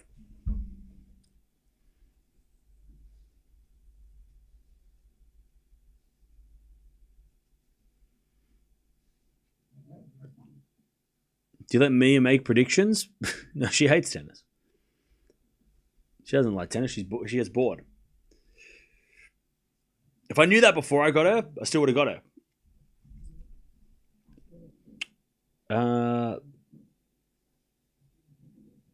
Yeah, there's no shade on those sides of the courts either. Like, it's just direct sun. And when you've been sitting there, I mean, people have been sitting there all day. Like, we've been live for, since the start of the day with a 20-minute break. I mean, if you've been sitting there from 11 a.m. to now in the sun, and maybe not hydrating because you don't realize that you need to hydrate when you're just sitting there, then and it's happened a lot this year. I think we've had a lot of crowd incidences, due to heat. So hopefully, if you go to the tennis, like, you know, even if you're just sitting there, water, you got to drink water.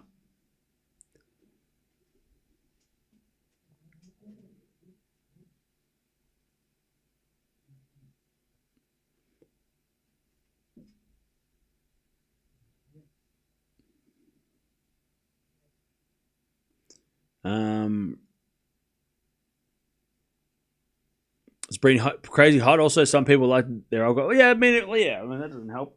If you're drinking the wrong drinks, you don't want to be sitting in the sun drinking beers because that's not going to help you. But again, even if you just sit in the sun, just have water. Try it. Just be safe. Be safe.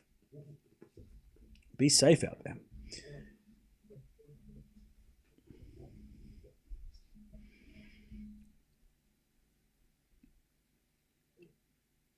Water is yucky? Is it?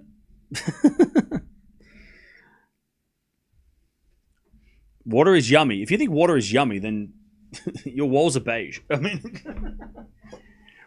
I love water. The taste of water is delicious. What? It's plain as. What are you talking about? Water hasn't got a taste. Water tastes like nothing. It's great when you like need it, but it's bro. Water's delicious when you're thirsty as hell. Ain't gonna go with no taste though. You think I'd rather be drinking something that has a bit of flavour? Doesn't taste like anything. The hell? It's very vanilla, yeah. It's essential, but water ain't tasty.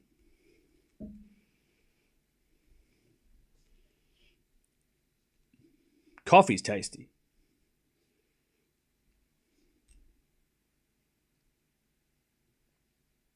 Yeah, it has a watery taste. All right, one love. We're back. We are back. Rublev to serve. Let's see if that delay changes anything.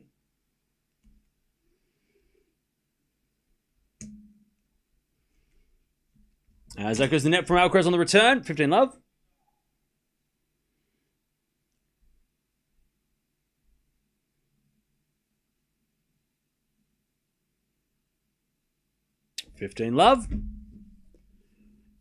As we return now to the front of Rublev. Rublev overhits it. 15-0.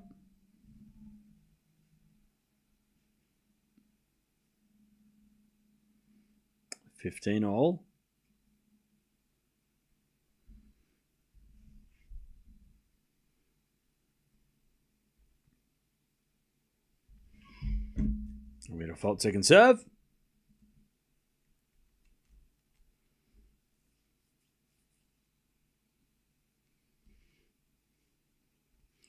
As we had a double fault from Rublev. 15-30. Chance for Alcaraz to start this final set.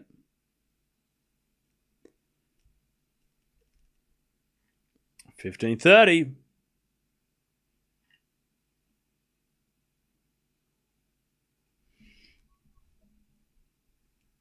As return goes nowhere. 30-0.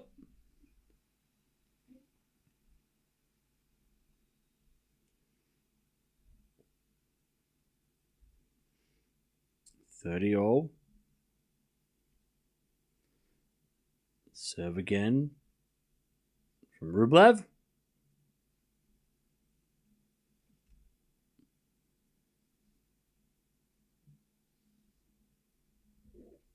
Hello. 30-0. Is that because the net from Alcaraz on the return? 40-30. Has anyone else seen that? Seen that meme of the kid that just stares out of the camera? It's like 10 years old, 15 years old, but he's like the camera in the baseball. He's just like, that kid's funny as hell.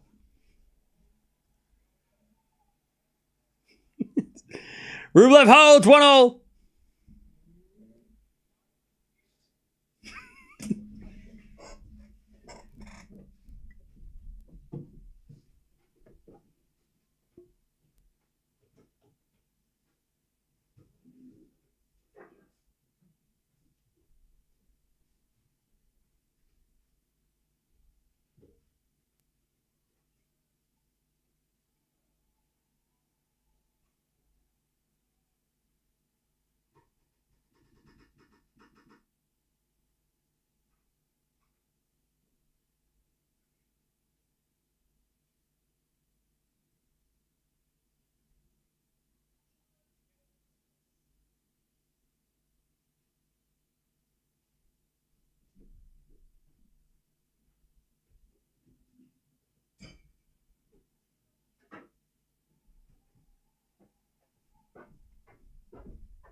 30 love.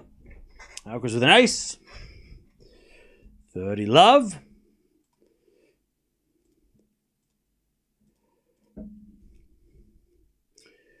$30 love.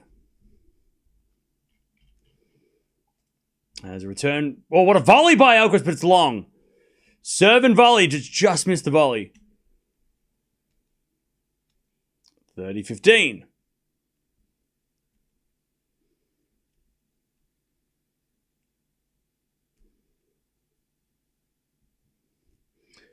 $30-15.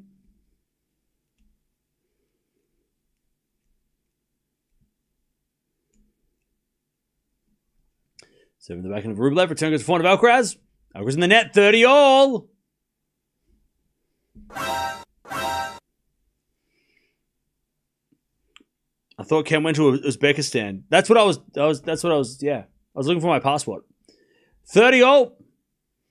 As Alcaraz serves again. 30 all.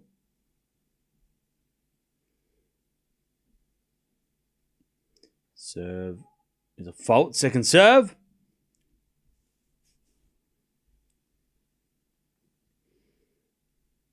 Second serve. And the return goes in the back of Alcaraz. Backing out from Rublev into the forehand of Alcaraz.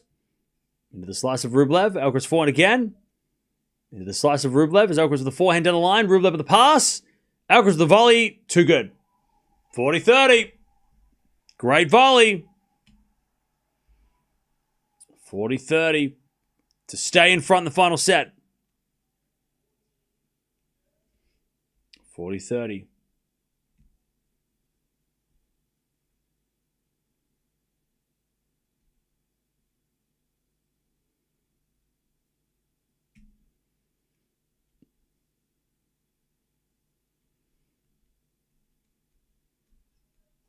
As we get a fault.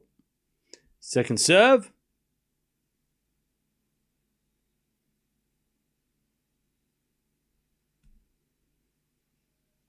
As the return goes out by Rublev and Alcaraz survives.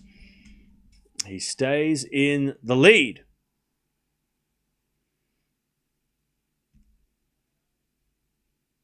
Two-one. Final set. Great play-by-play. Thank you.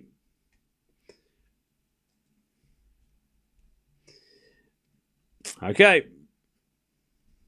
Alcaraz 2-1.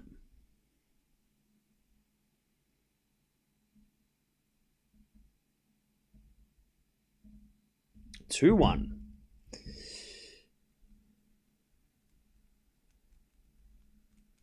Is a proper quarterfinal? Oh, yeah. Lock in. That's it. Lock in. Lock in.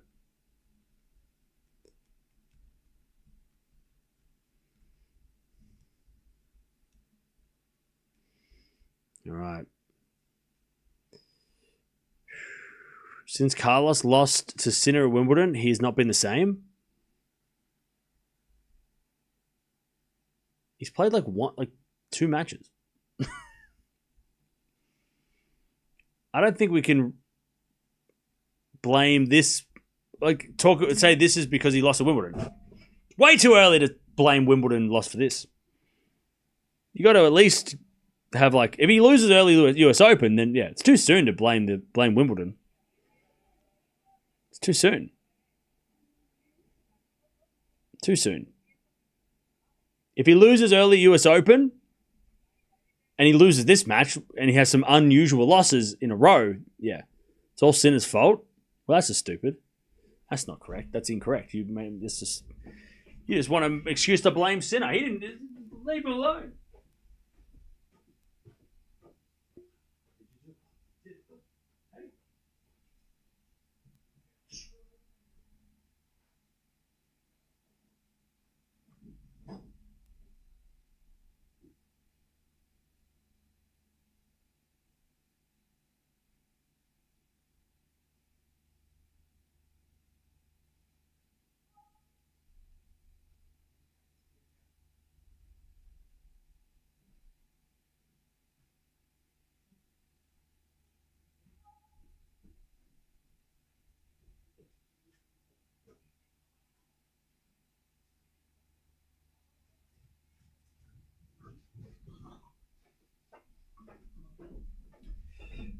Double fault Rublev. And it's 15-0.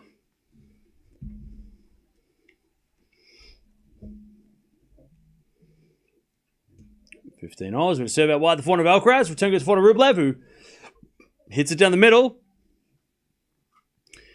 Alcaraz gets it forehand, but it's long. 30-15.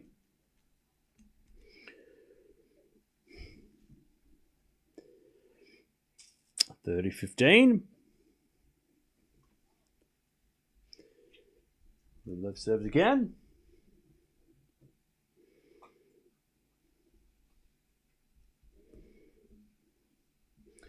As Rublev serves a fault this time, second serve.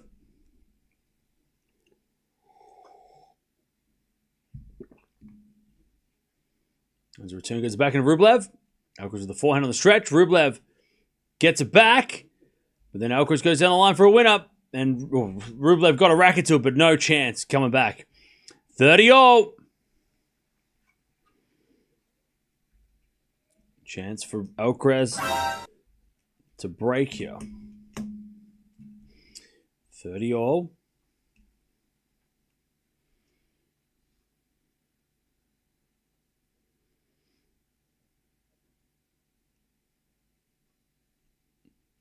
Serve again.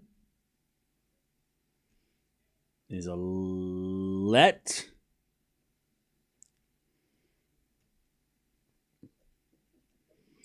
All.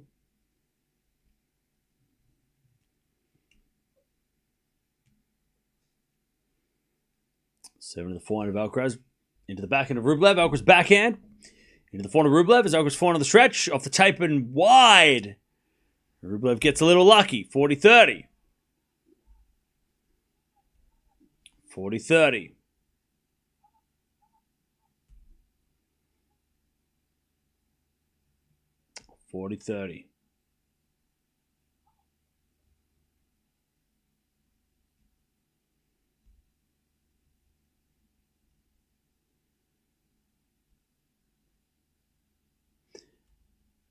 Serve again. As the backhand goes in from Rublev. Drop shot Alcaraz. Rublev sliced, but Alcaraz is at the net with the volley. And he puts it away. Deuce. Get to deuce.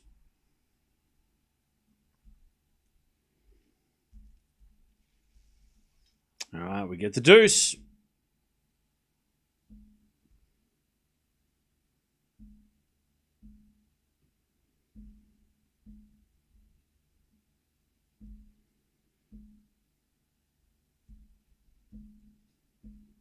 Serve again.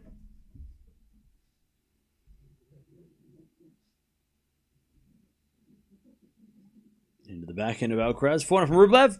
Into the backhand of Alcaraz. Rublev backhand. Again, the backhand of Alcaraz is Rublev. Again to the slice of Alcaraz. Into the forehand of Rublev. Rublev in the net. Advantage Alcaraz. Break point. To take the break. In this final set.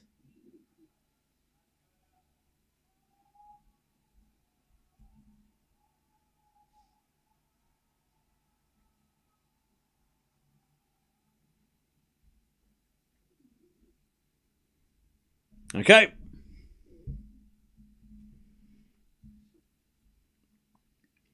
As Rublev serves. A fault. Second serve.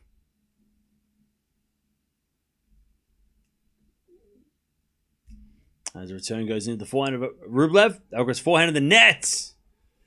Alcaraz went for the big shot and he hit it into the net. Deuce.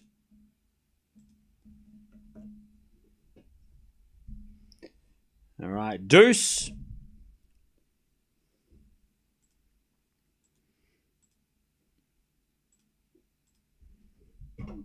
All right, deuce.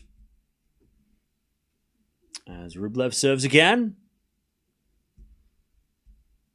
Into the forehand of Alcaraz. Return goes into the forehand of Rublev. He puts it away. Nice work. Nice forehand drive volley winner. Advantage Rublev. Advantage Rublev to level this final set. Advantage Rublev.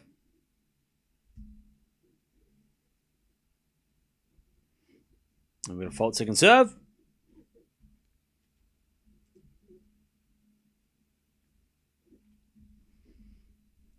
Second serve. Double fault. Back to deuce.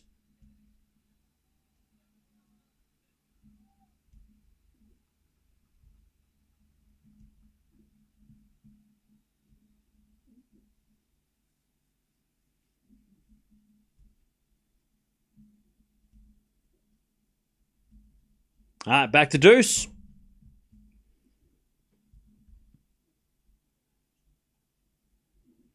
As with a point now from Alcaraz, from Rublev, sorry, goes long, and Alcaraz gets another chance to break. Advantage Alcaraz.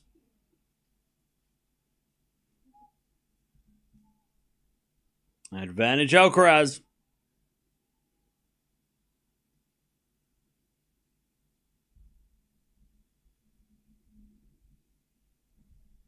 As Rublev serves again. Into the back of Alcaraz. Return goes into the forehand of Rublev. Alcaraz with a great recovery as Rublev forehand again. The back of Alcaraz.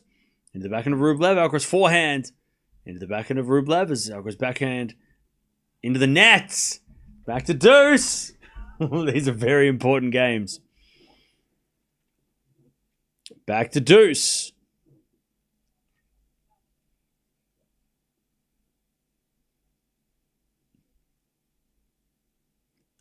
Back to deuce.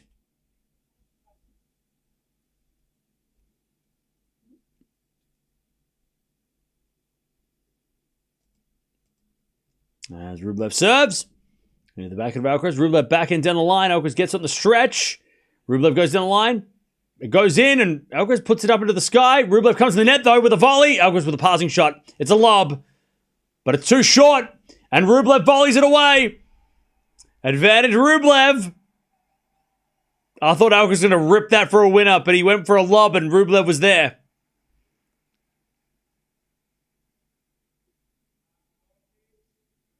Advantage Rublev.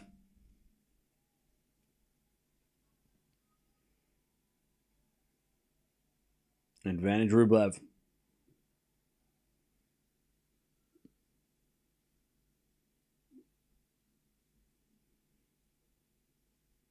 Rublev serves again.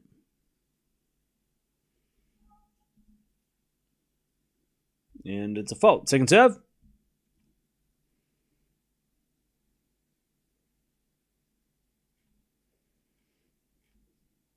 As the return goes into the back of Rublev. Forehand from Alcaraz. Drop is a slice. Lob from Rublev. Alcaraz gets a smash back, but Rublev's there with a backhand. And then Alcaraz hits it wide. All right. Another good hold. Rublev levels 2-0. Oh, Kudermetova's playing right now. She's got 4-1 double break, okay? That's the match that is the only match that's not on center court.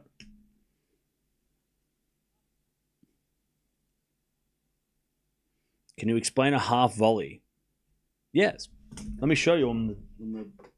I'm going to break the whiteboard out for this one. All right, so basically, you know what a volley is, right? So a volley is when the ball is in the air and you hit it, you hit the volley. Volley's just like when you hit in the air, right? A half volley is when the ball sort of bounces very close to you before you get to it. So you're trying to volley, but you're not going to get there in time, so you let it bounce.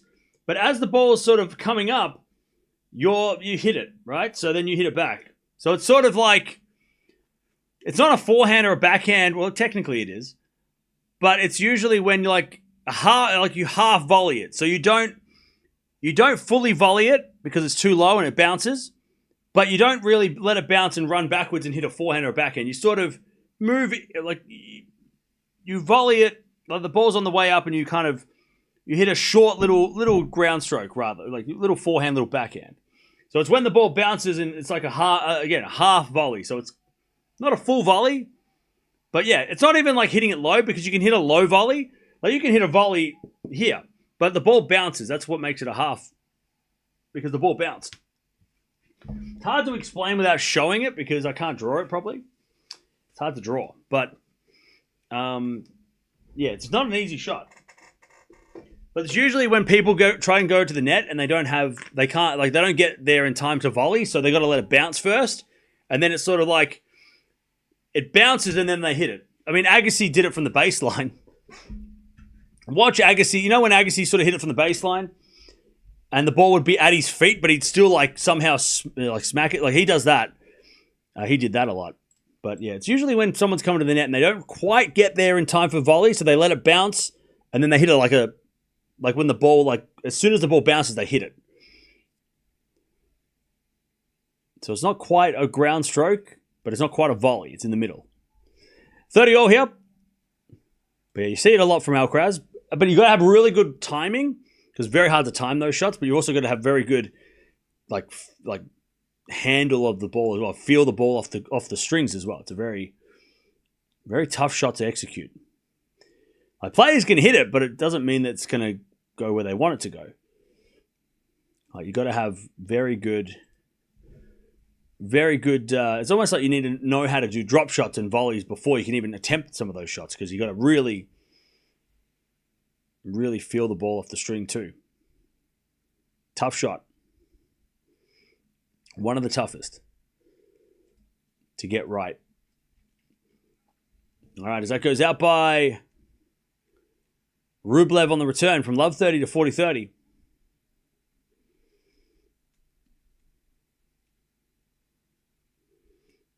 All right, 40-30.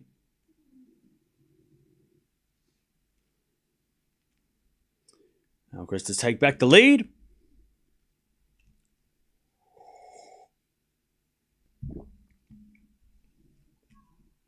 We have fault second serve.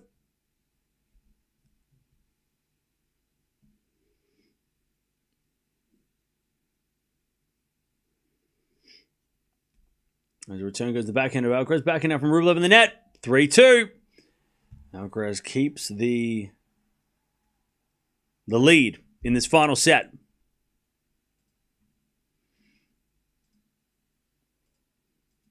All right, 31 minutes played. Now, we do have some time. We've got 2 hours until the next match starts. So this is great that this is taking time because we do have a bit of a break between now and the next one.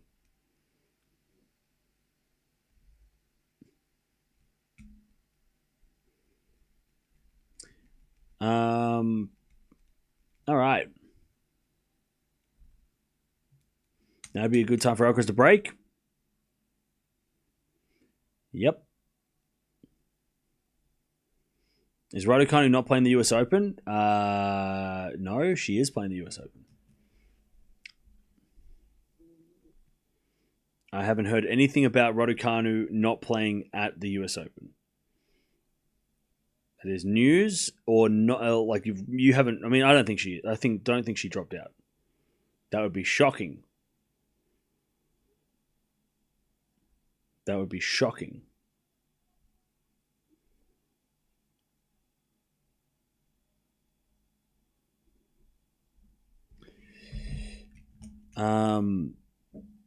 Excited for the Coco match? Yeah, that'd be fun. We'll watch that later.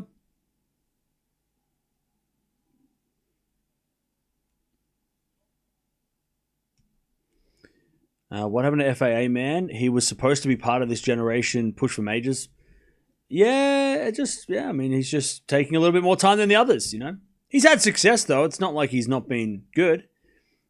He's just not progressing as quickly or doing as well as consistently as the others. You know? He'll get there, though. I mean, Sinner made him look average, but Sinner makes a lot of people look average, so I don't think we should judge him on the performance against Sinner because he played Sinner. Love 15.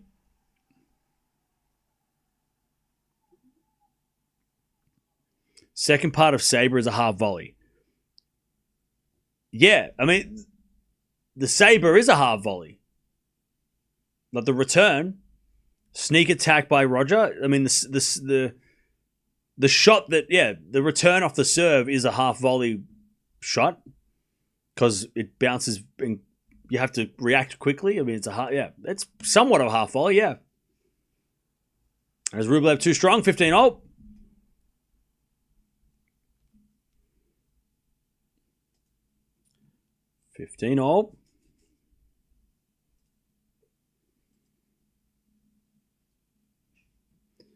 All right, serve again.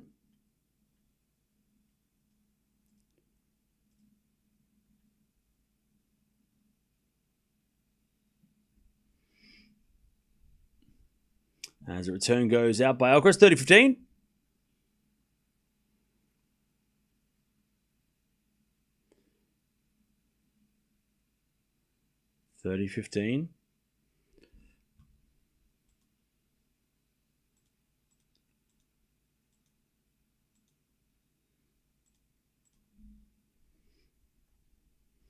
As Rublev serves an ace, 4-15.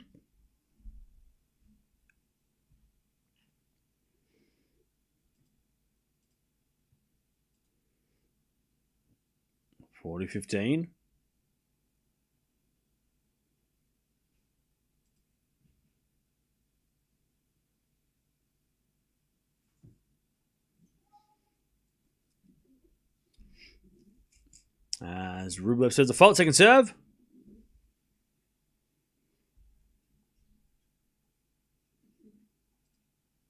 As with a half volley from Alcaraz, but he scooped it long.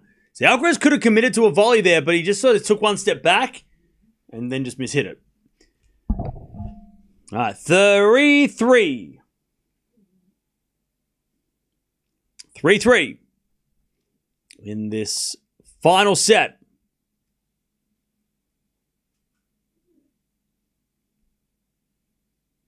3-3.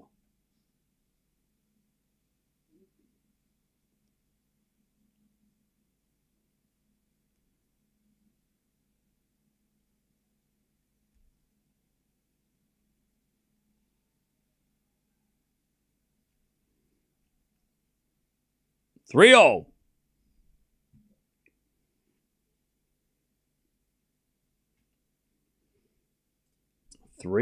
As we're to serve now from Alcaraz, that is a fault. Second serve.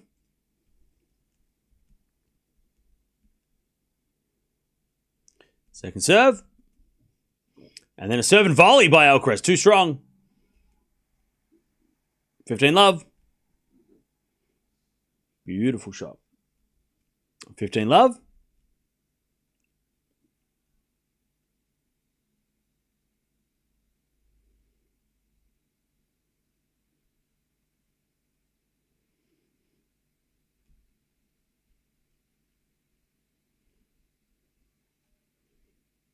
Love is with a fault second serve.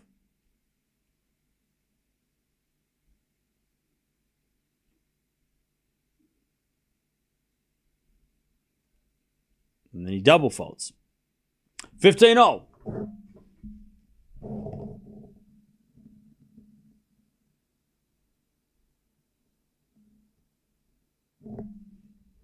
Third double fault of the day.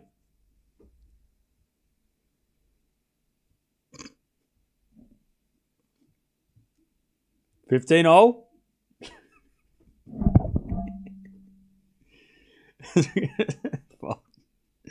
Second serve. Second serve. As the return goes in the back end of Alcaraz. Back end now from Rublev in the net. 30-15. 30-15.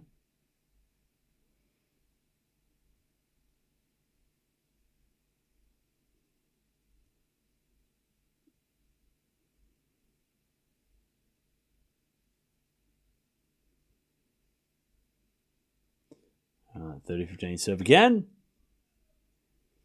Return goes in the forehand of Alcaraz. Back and out from Rublev. Over to the forehand. As Rublev forehand to the back end of Alcaraz. Rublev forehand again. Alcaraz attacking. Rublev slices it. Goes wide. 40-15. 40-15.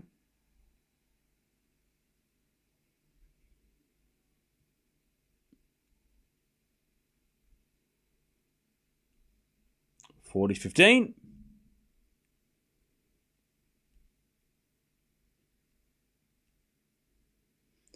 Alcaraz to get the lead again. First serve the fault. Second serve.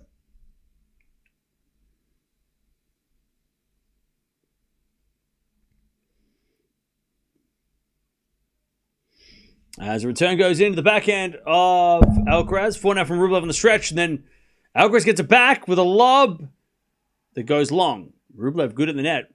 40-30. Watching tennis is hard when you support the underdog. Is it? Maybe.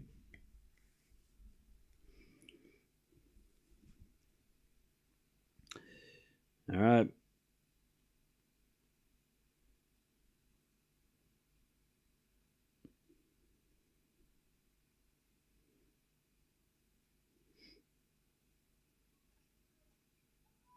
All right, nice serving Alcaraz. He holds. And it's 4-3 in the third. 4-3.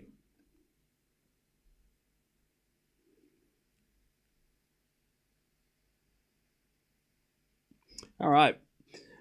So, yeah, like I said, we've got a couple hours till the next match to find out who's going to play the winner of this match.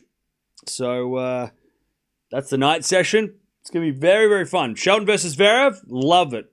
Hopefully it's as good as I hope it will be. It might not be terrible, but I'm still extremely interested in what's going to happen. And then we got Paolini versus Gauff, which is also a top 10 clash. So it's going to be a lot of fun tonight. I don't have a favorite player. I just root for the ball. Okay. Woo. Do you agree that Alcaraz always plays in a level close to his opponent, never plays his best? You mean like he plays as good as he needs to? He doesn't play like he doesn't wreck people? No, I mean sometimes. Sometimes he demolishes players. Like he's not always like just playing well enough. Sometimes he comes out here and he wins in an hour. I mean, we saw that. But yeah, look, I wouldn't say, again, I think if you're referring to this match, there's no way that Alcaraz is playing down to Rublev's ability. Rublev is playing well, especially after the first set. So, like, pretending like Rublev isn't a top 10 guy and pretending like Rublev is like just some other person, that's crazy. Rublev is legit. Like, Alcaraz has to play well. Rublev knows what he's doing. But against other, look, this week, yeah, you could say that. You could look at Jumher and see how Alcaraz, struggled. Maybe the second set he just kind of took it easy, right? And it cost him the set, But I wouldn't say that in this match, Alcaraz gave Rublev the second set. Rublev won that second set. And Rublev is pushing Alcaraz here. Is Alcaraz playing his best tennis ever? No. Is Rublev, better than Alcaraz? No. Is Alcaraz playing down to Rublev's level? No. Rublev's just playing better. Alcaraz hasn't been playing amazing all day. He's been playing solid. But at the end of the day, it's only really, if Alcaraz plays a little bit better right now, he'll win, and we wouldn't, who cares? That's all that matters for him, as long as he wins. The fitness isn't an issue for Alcaraz. We've seen that so many times that he'll play 5-setters and random stuff, at the start of tournaments, and then he'll still win anyway. Anyways, great lob, Alcaraz. Lob goes up by Rublev. And Rublev hits it wide, 15-30. So I don't think he plays down to the level. He plays sometimes, like this match is not that. Sometimes he doesn't play. He's not as ruthless as Sinner is. A little bit more generous, maybe. But at the end of the day, he wins anyway. He still wins. So, 15-30. Chad, it always happens with Alcaraz. He loses one match and everyone talks about how he's not that good. It happens all the time. But if you look at Alcaraz's form, since Miami, he's lost 2 matches. He's won 4 titles. Like, what are we talking about? Like we always, again, it happens every time. He loses a match and everyone's like, ooh, I don't know. He's not playing great. He's not doing well. And then it's like, dude, he literally lost. He's lost a Rune and he's lost a Sinner in 2 finals. One of those finals, he wasn't 100%. The other one, it was against Sinner. He won French Open, Queen's Club, Rome, and Monte Carlo. Like, what else does this man have to do? Backhand goes in. The lob goes up by Rublev, but it's out, and there it is. That's what Alcaraz does. He just lifts at the right time, and he breaks, and he's going to serve for this match. Hey, Nell, thank you for the $10 super sticker. Appreciate that.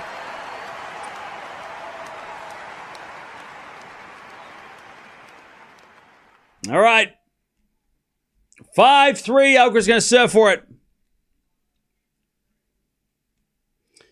5-3.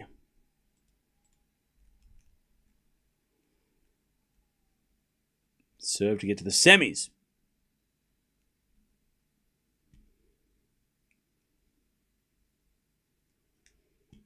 There's a bit of fault. Second serve. Cam, didn't you remember that Carlos was injured in Barcelona? Well, that's what I said. Against Rune, he was injured, which definitely was part of the reason why Alcaraz wasn't playing as well as he could. Rune is great, but we can't forget that Alcaraz was hurt because then he pulled out of Madrid, right? So I mentioned that. Love 15, double fault to start this game.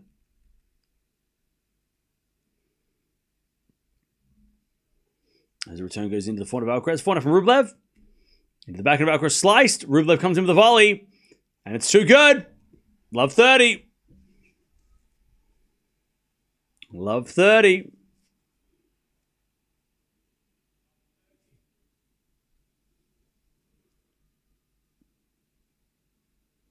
Love 30. Chance for Rublev to get this break back.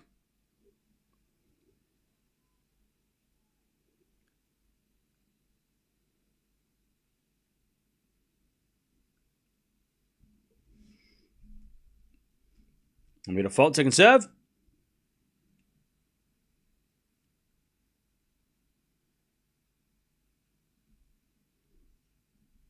As a return goes in the net from Rublev. 15-30.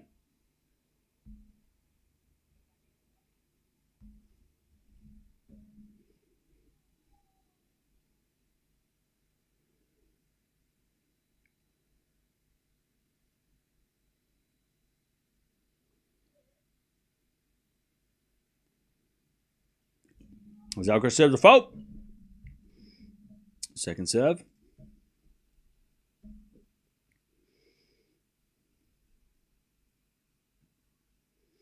As Rublev, return winner! I don't think he hit it super clean, but who cares? He gets the winner anyway. 15-40. It didn't look like a clean hit, but it was a return winner anyway. Well, maybe it was. He did shake the wrist. Like he would have said sorry if it wasn't off the frame. It didn't look good. Like it was. Didn't look clean, but anyways, first serve's a fault, second serve. You get back on serve. Serve in the back of Rublev. Return goes short in the forehand of Alcaraz, and Alcaraz in the net. Wow. All right. Rublev gets it back straight away. And now now Rublev has to serve to stay in the match. So this is going to be interesting. But all right, Alcaraz gives back the break. Sloppy game by Alcaraz, that one. Double fault, errors. A little bit of fortune by Rublev return, but it was Alcaraz gave him a couple of free points there. But now Rublev has to serve to take this. By the way, chat, we had 3 breaks of serve for the entire match until like 4-3. Now we've had 2 breaks in a row. Like we had 3 breaks for the entire match until this point. Now we've had 2 in a row.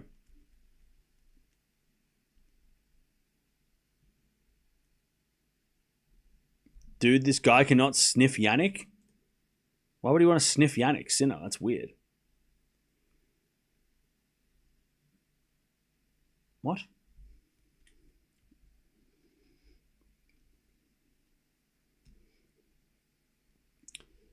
By the way, Chuck, can we get members? Can we get the crying face in the chat?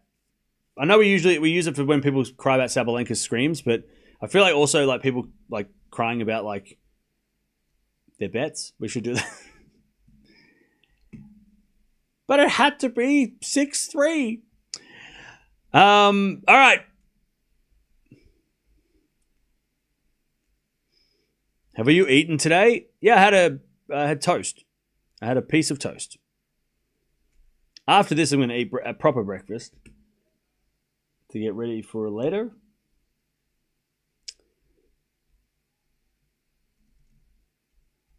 All right.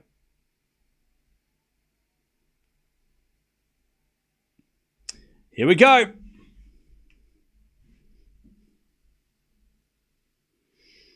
Here we go.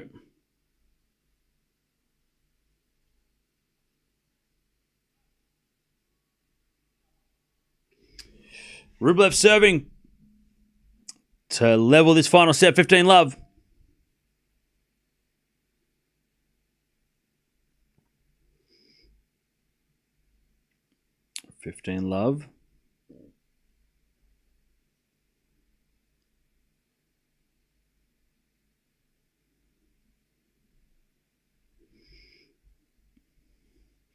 As Alcaraz hits a return long, 30 love.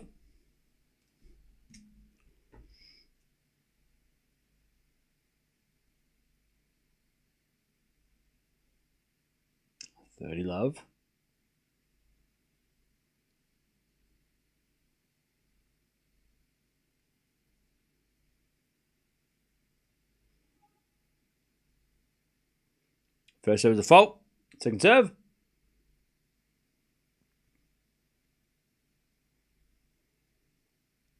So return goes to forehand of Rublev. And then a winner from Alcaraz. Inside our forehand winner. 30-15. 30-15. Also, we're on 500 likes. Appreciate that. Don't forget to subscribe as well if you haven't.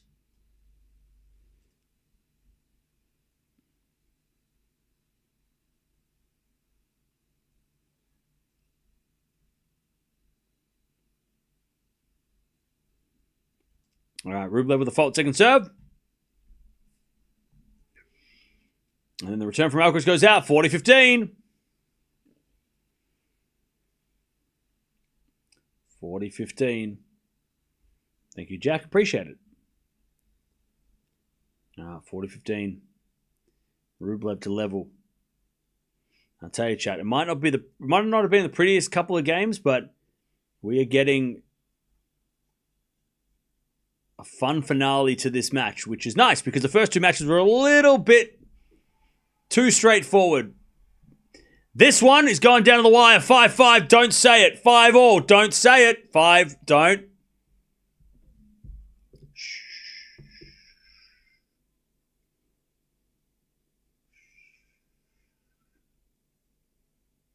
It's 5-all. Don't say it. Do not say it. Mods, get rid of anybody who says it. All right, 5-5. I'm just kidding. Don't get rid of anybody. But we'll write down the names of who says it and we'll blame them. Don't say it. Ace. 15 love. Don't say what? Exactly. Ban everybody who says it. Just kidding. 15 love.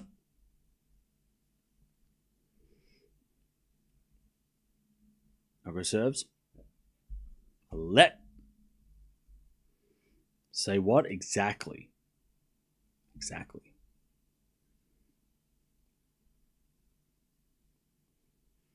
Don't even think it. Don't even think it.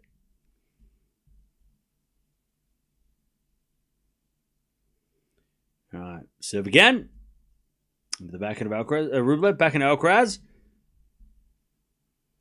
And that goes wide by Alcaraz. 15-all. 15-all. Hey, Saida, thank you for the donation. Can I disable chat for 10 minutes? No. Well, I'm not going to do that. Why would I disable the chat? I don't want to do that. What for? What reason? 15-all. As Alcaraz, good serve. 30-15.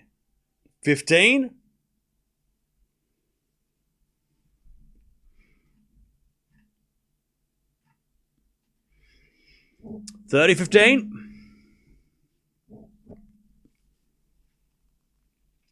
Serve again.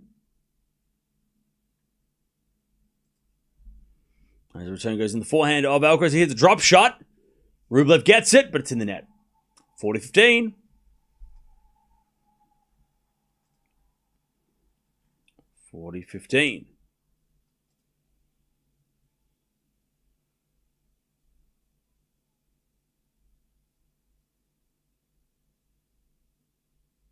40-15.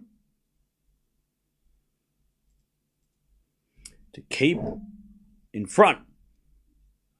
As Alcaraz hits a great serve. Okay. Rublev's going to serve to stay in the match. Again. All right. 6-5.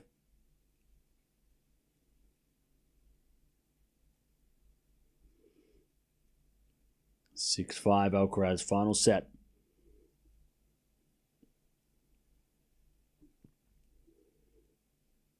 Chat, I'm not going to say it, but yes or no.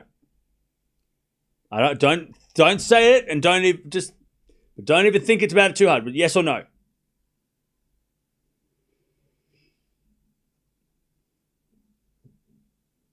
What do you reckon? What do you think? Yes or no? Don't say it out loud. Don't say the word. You know the rules.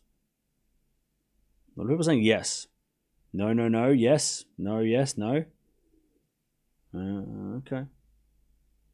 Do a poll? All right, I'll do a poll. Ready? All right, yes or no? There's a poll. Yes or no? 2 hours and 11 minutes played. Rublev serving to stay in the match. Again. All right, I'll put the poll in the chat. Yes or no? Azza! Yes. Okay. Thank you for the 10. Appreciate that. Thank you for the 10. Yes or no? Answer the question. Most people saying yes. All right. 70-30 yes. All right. Rublev's going to serve. Let's see if the yeses have it. As we default second serve.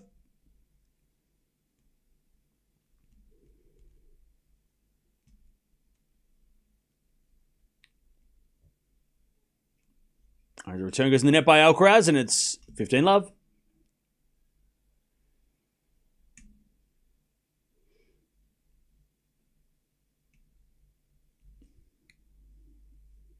Love.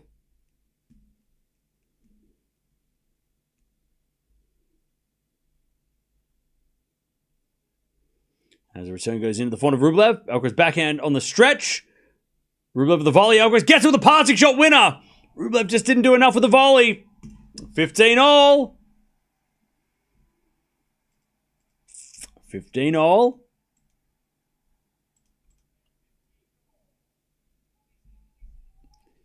Rublev just... I mean, it was a good volley. It was just a little too safe. And it made it super easy for Alcaraz to whip a forehand winner. As he hits a great serve down the tee. That's a good shot. Alcaraz in the net on the return. 30-15.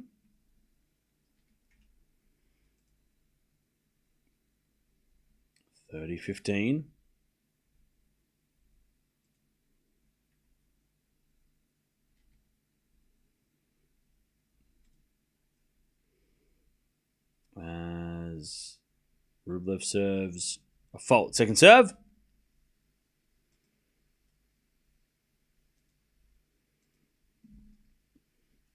Oh, double fault. All right. 30 all.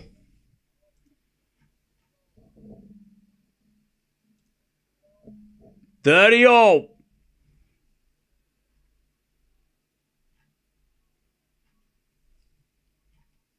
$30 all. Serious point.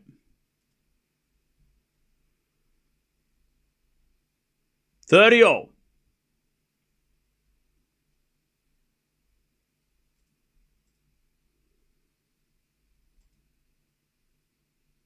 Rublev serves.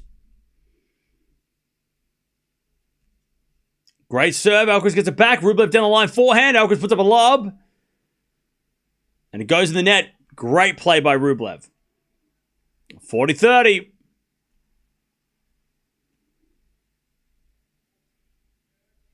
Rublev.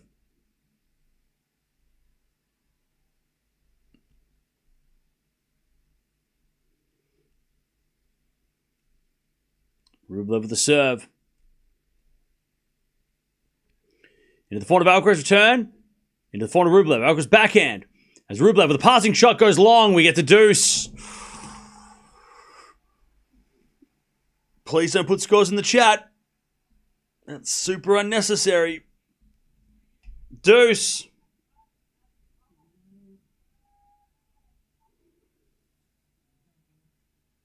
We get to deuce.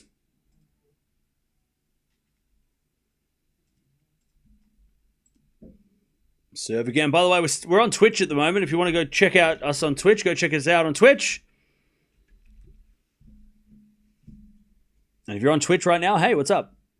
We're trying to get to 260,000 followers on Twitch as well. Maybe, I don't know.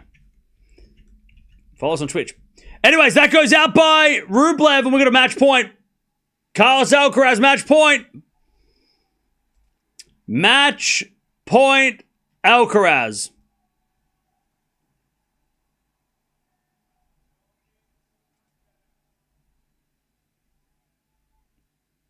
Match point.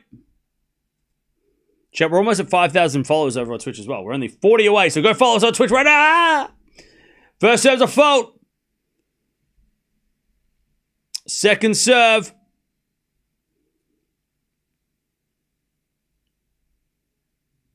Double fault.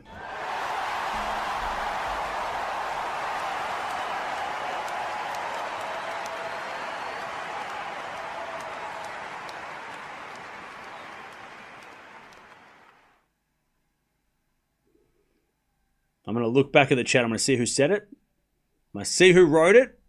I'm going to see who wrote it. I'm going to write down all your names. And I'm going to tell you off.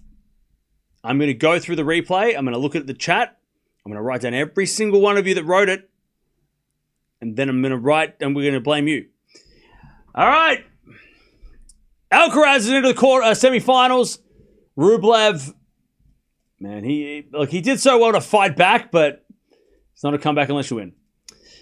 Okay. And double fault to finish, which that's brutal too. Again, jump over on Twitch. Follow us on Twitch. Thank you everyone who's following us on Twitch. Thank you, Sam. Thank you,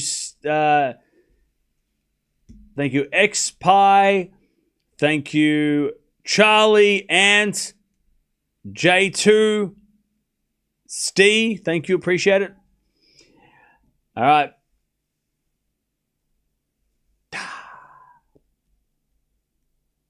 Joao Levy, don't forget to subscribe. We do have the next match coming up in about an hour and a half, so make sure you join us for that. That is happening after, in a couple of, an hour and a half. And then we're going to find out who Alcaraz is going to play in the semis. It's going to be Zverev, it's going to be Shelton. I don't know. Shelton, it's going to be Shelton. No, I don't know. To be honest, it's a good match both times. I mean, Zverev, if Rublev can push Alcaraz to three, Zverev could probably beat Alcaraz. And Shelton's been playing real well. So we could see a very good match either way. Different matches, different types of players against Alcaraz, but still both could be competitive. Bit of a bummer at the end for Rublev. Yeah, he fought so well. He could have lost that final set 6-3, and he fought back, but he just couldn't serve. Just couldn't get that free point at 40-30 to get him to the tiebreak. Not to mention everybody who said the word tiebreak and jinxed it. So that's fun. And after I said don't say it, and some of you were like, I'm going to say it, and you said it, and then look what happened. Look what happened, Chad. This is why we can't have nice things. This is why we can't have nice things. I have to watch your son play soccer. Hey, good luck to you and him. Yeah, it hasn't transferred. The jinx hasn't transferred to the chat. It's always been a chat curse, which is why I get blamed all the time, because chat feels guilty for making so many mistakes. There's always been a chat curse. It's only ever been a curse for the chat, But then I get blamed because it makes them feel better. Hasn't been transferred. It was always there. Always there. Right? One in the chat if you agree. How can a lob go in the net? Well, it goes high in the air and then it goes in the net instead of over the net.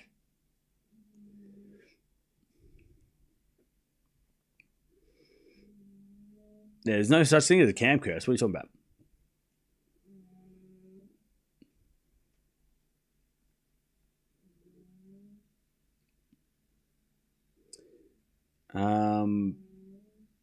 Looks like Carlos had to play for this win. Had to play for this win? Yeah. Yes.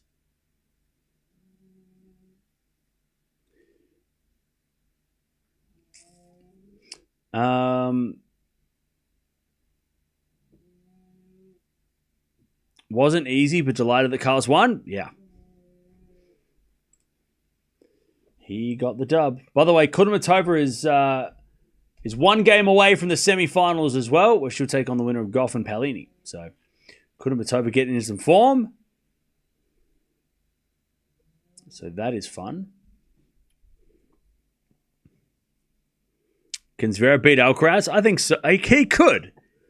Zverev has the capabilities for sure. He could. I think Shelton right now is more dangerous, but Zverev should not be denied.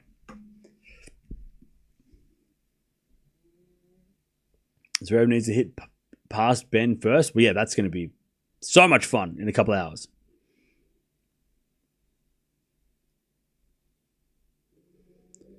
Alcaraz locks in against big players, though. True. Paolini is upsetting Gauff tonight. Strong vibe, okay. Double fault, a bitter way to loss? Yeah.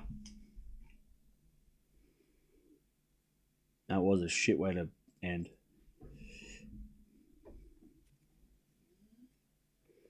I made 7,000. Thank you. Oh, you're welcome.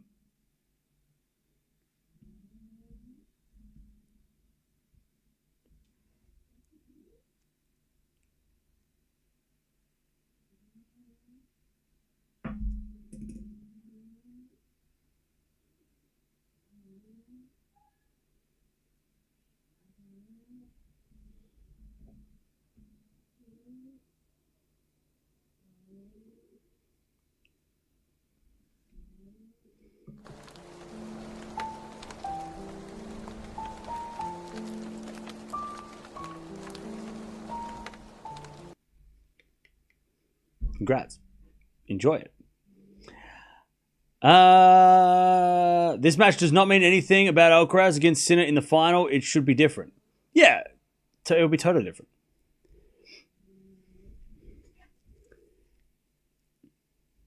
Zverev was starting to hit the forehand harder since the talk with Rafa. Is he? Okay, we'll see that tonight. We'll see it later.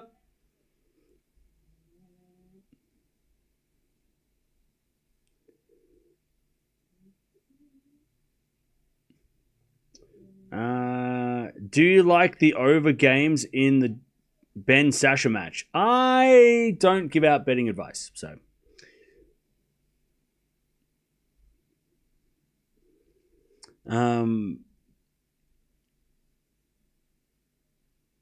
Carlos will be better tomorrow, I'm sure. Well, he has to play tomorrow night. So I'm sure Alcaraz is hoping that tonight's match will go for 3 hours, which it could. It could go a long time, tonight's match, and he gets to play a tired winner, you know?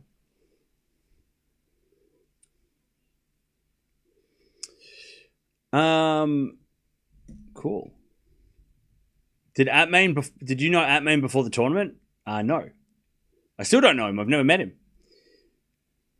I knew of him. I've seen his name, but I didn't know him. I don't know him personally. I still don't. Rublev still played really well. Oh yeah, Rublev played great. That second set by Rublev was great. He was he lifted, but he just tripped over at the end, Rublev, which sucks because it would have been great to see that tiebreak. But the fact that Rublev's able to get that far, that close to Carlos, you know, is promising for Rublev.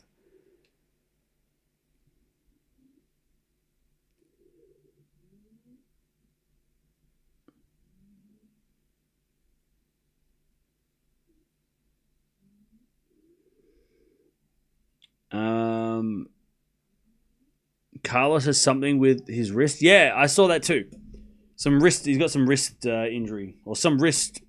But okay, before we start going, he has an injury. He didn't get a medical timeout and he hasn't said anything.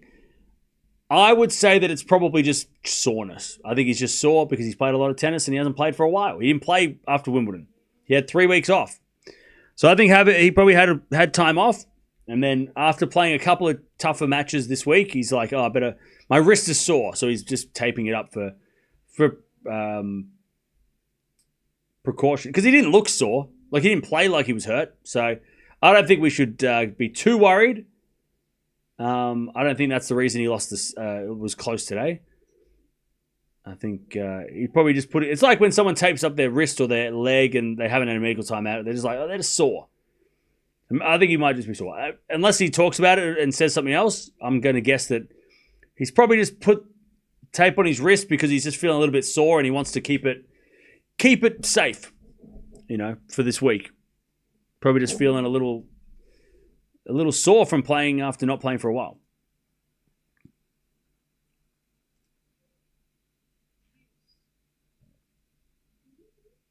All right. Now we have a couple of hours until we come back and do it all again. So we've got Shelton versus Zverev, and then we've got Coco taking on Paolini. So I'll send you over to the next one. Jump on over here. And we'll be back in about an hour and a half to watch the match and find out who is going to play Alcaraz in the semifinals. We already know Sinner's taking on Atman tomorrow. We're going to just find out who's going to play that last semifinal spot. We'll claim that last spot. And then we're going to find out who's going to complete the women's semis because we've got, right now, Kudermetova's got match point, but we're going to find out who she's going to play if she wins. Coco versus Paolini. We've already got Swiatek versus Raducanu. So we're semifinals almost locked in. Almost locked in. Almost. 2 matches away. Kudermetova won. 2 matches away to find out who's going to play the semis. But Alcaraz wins. Close, but he gets it done. 6-3, 4-6, 7-5. He knocks out Rublev in the quarterfinals, which quarterfinals and Rublev, they're just, I don't know what it is. He doesn't always lose in the quarterfinals, but when he does, it happens. And now we're going to find out who's going to play in the semis, Alcaraz. I'll see you guys in about an hour and a half.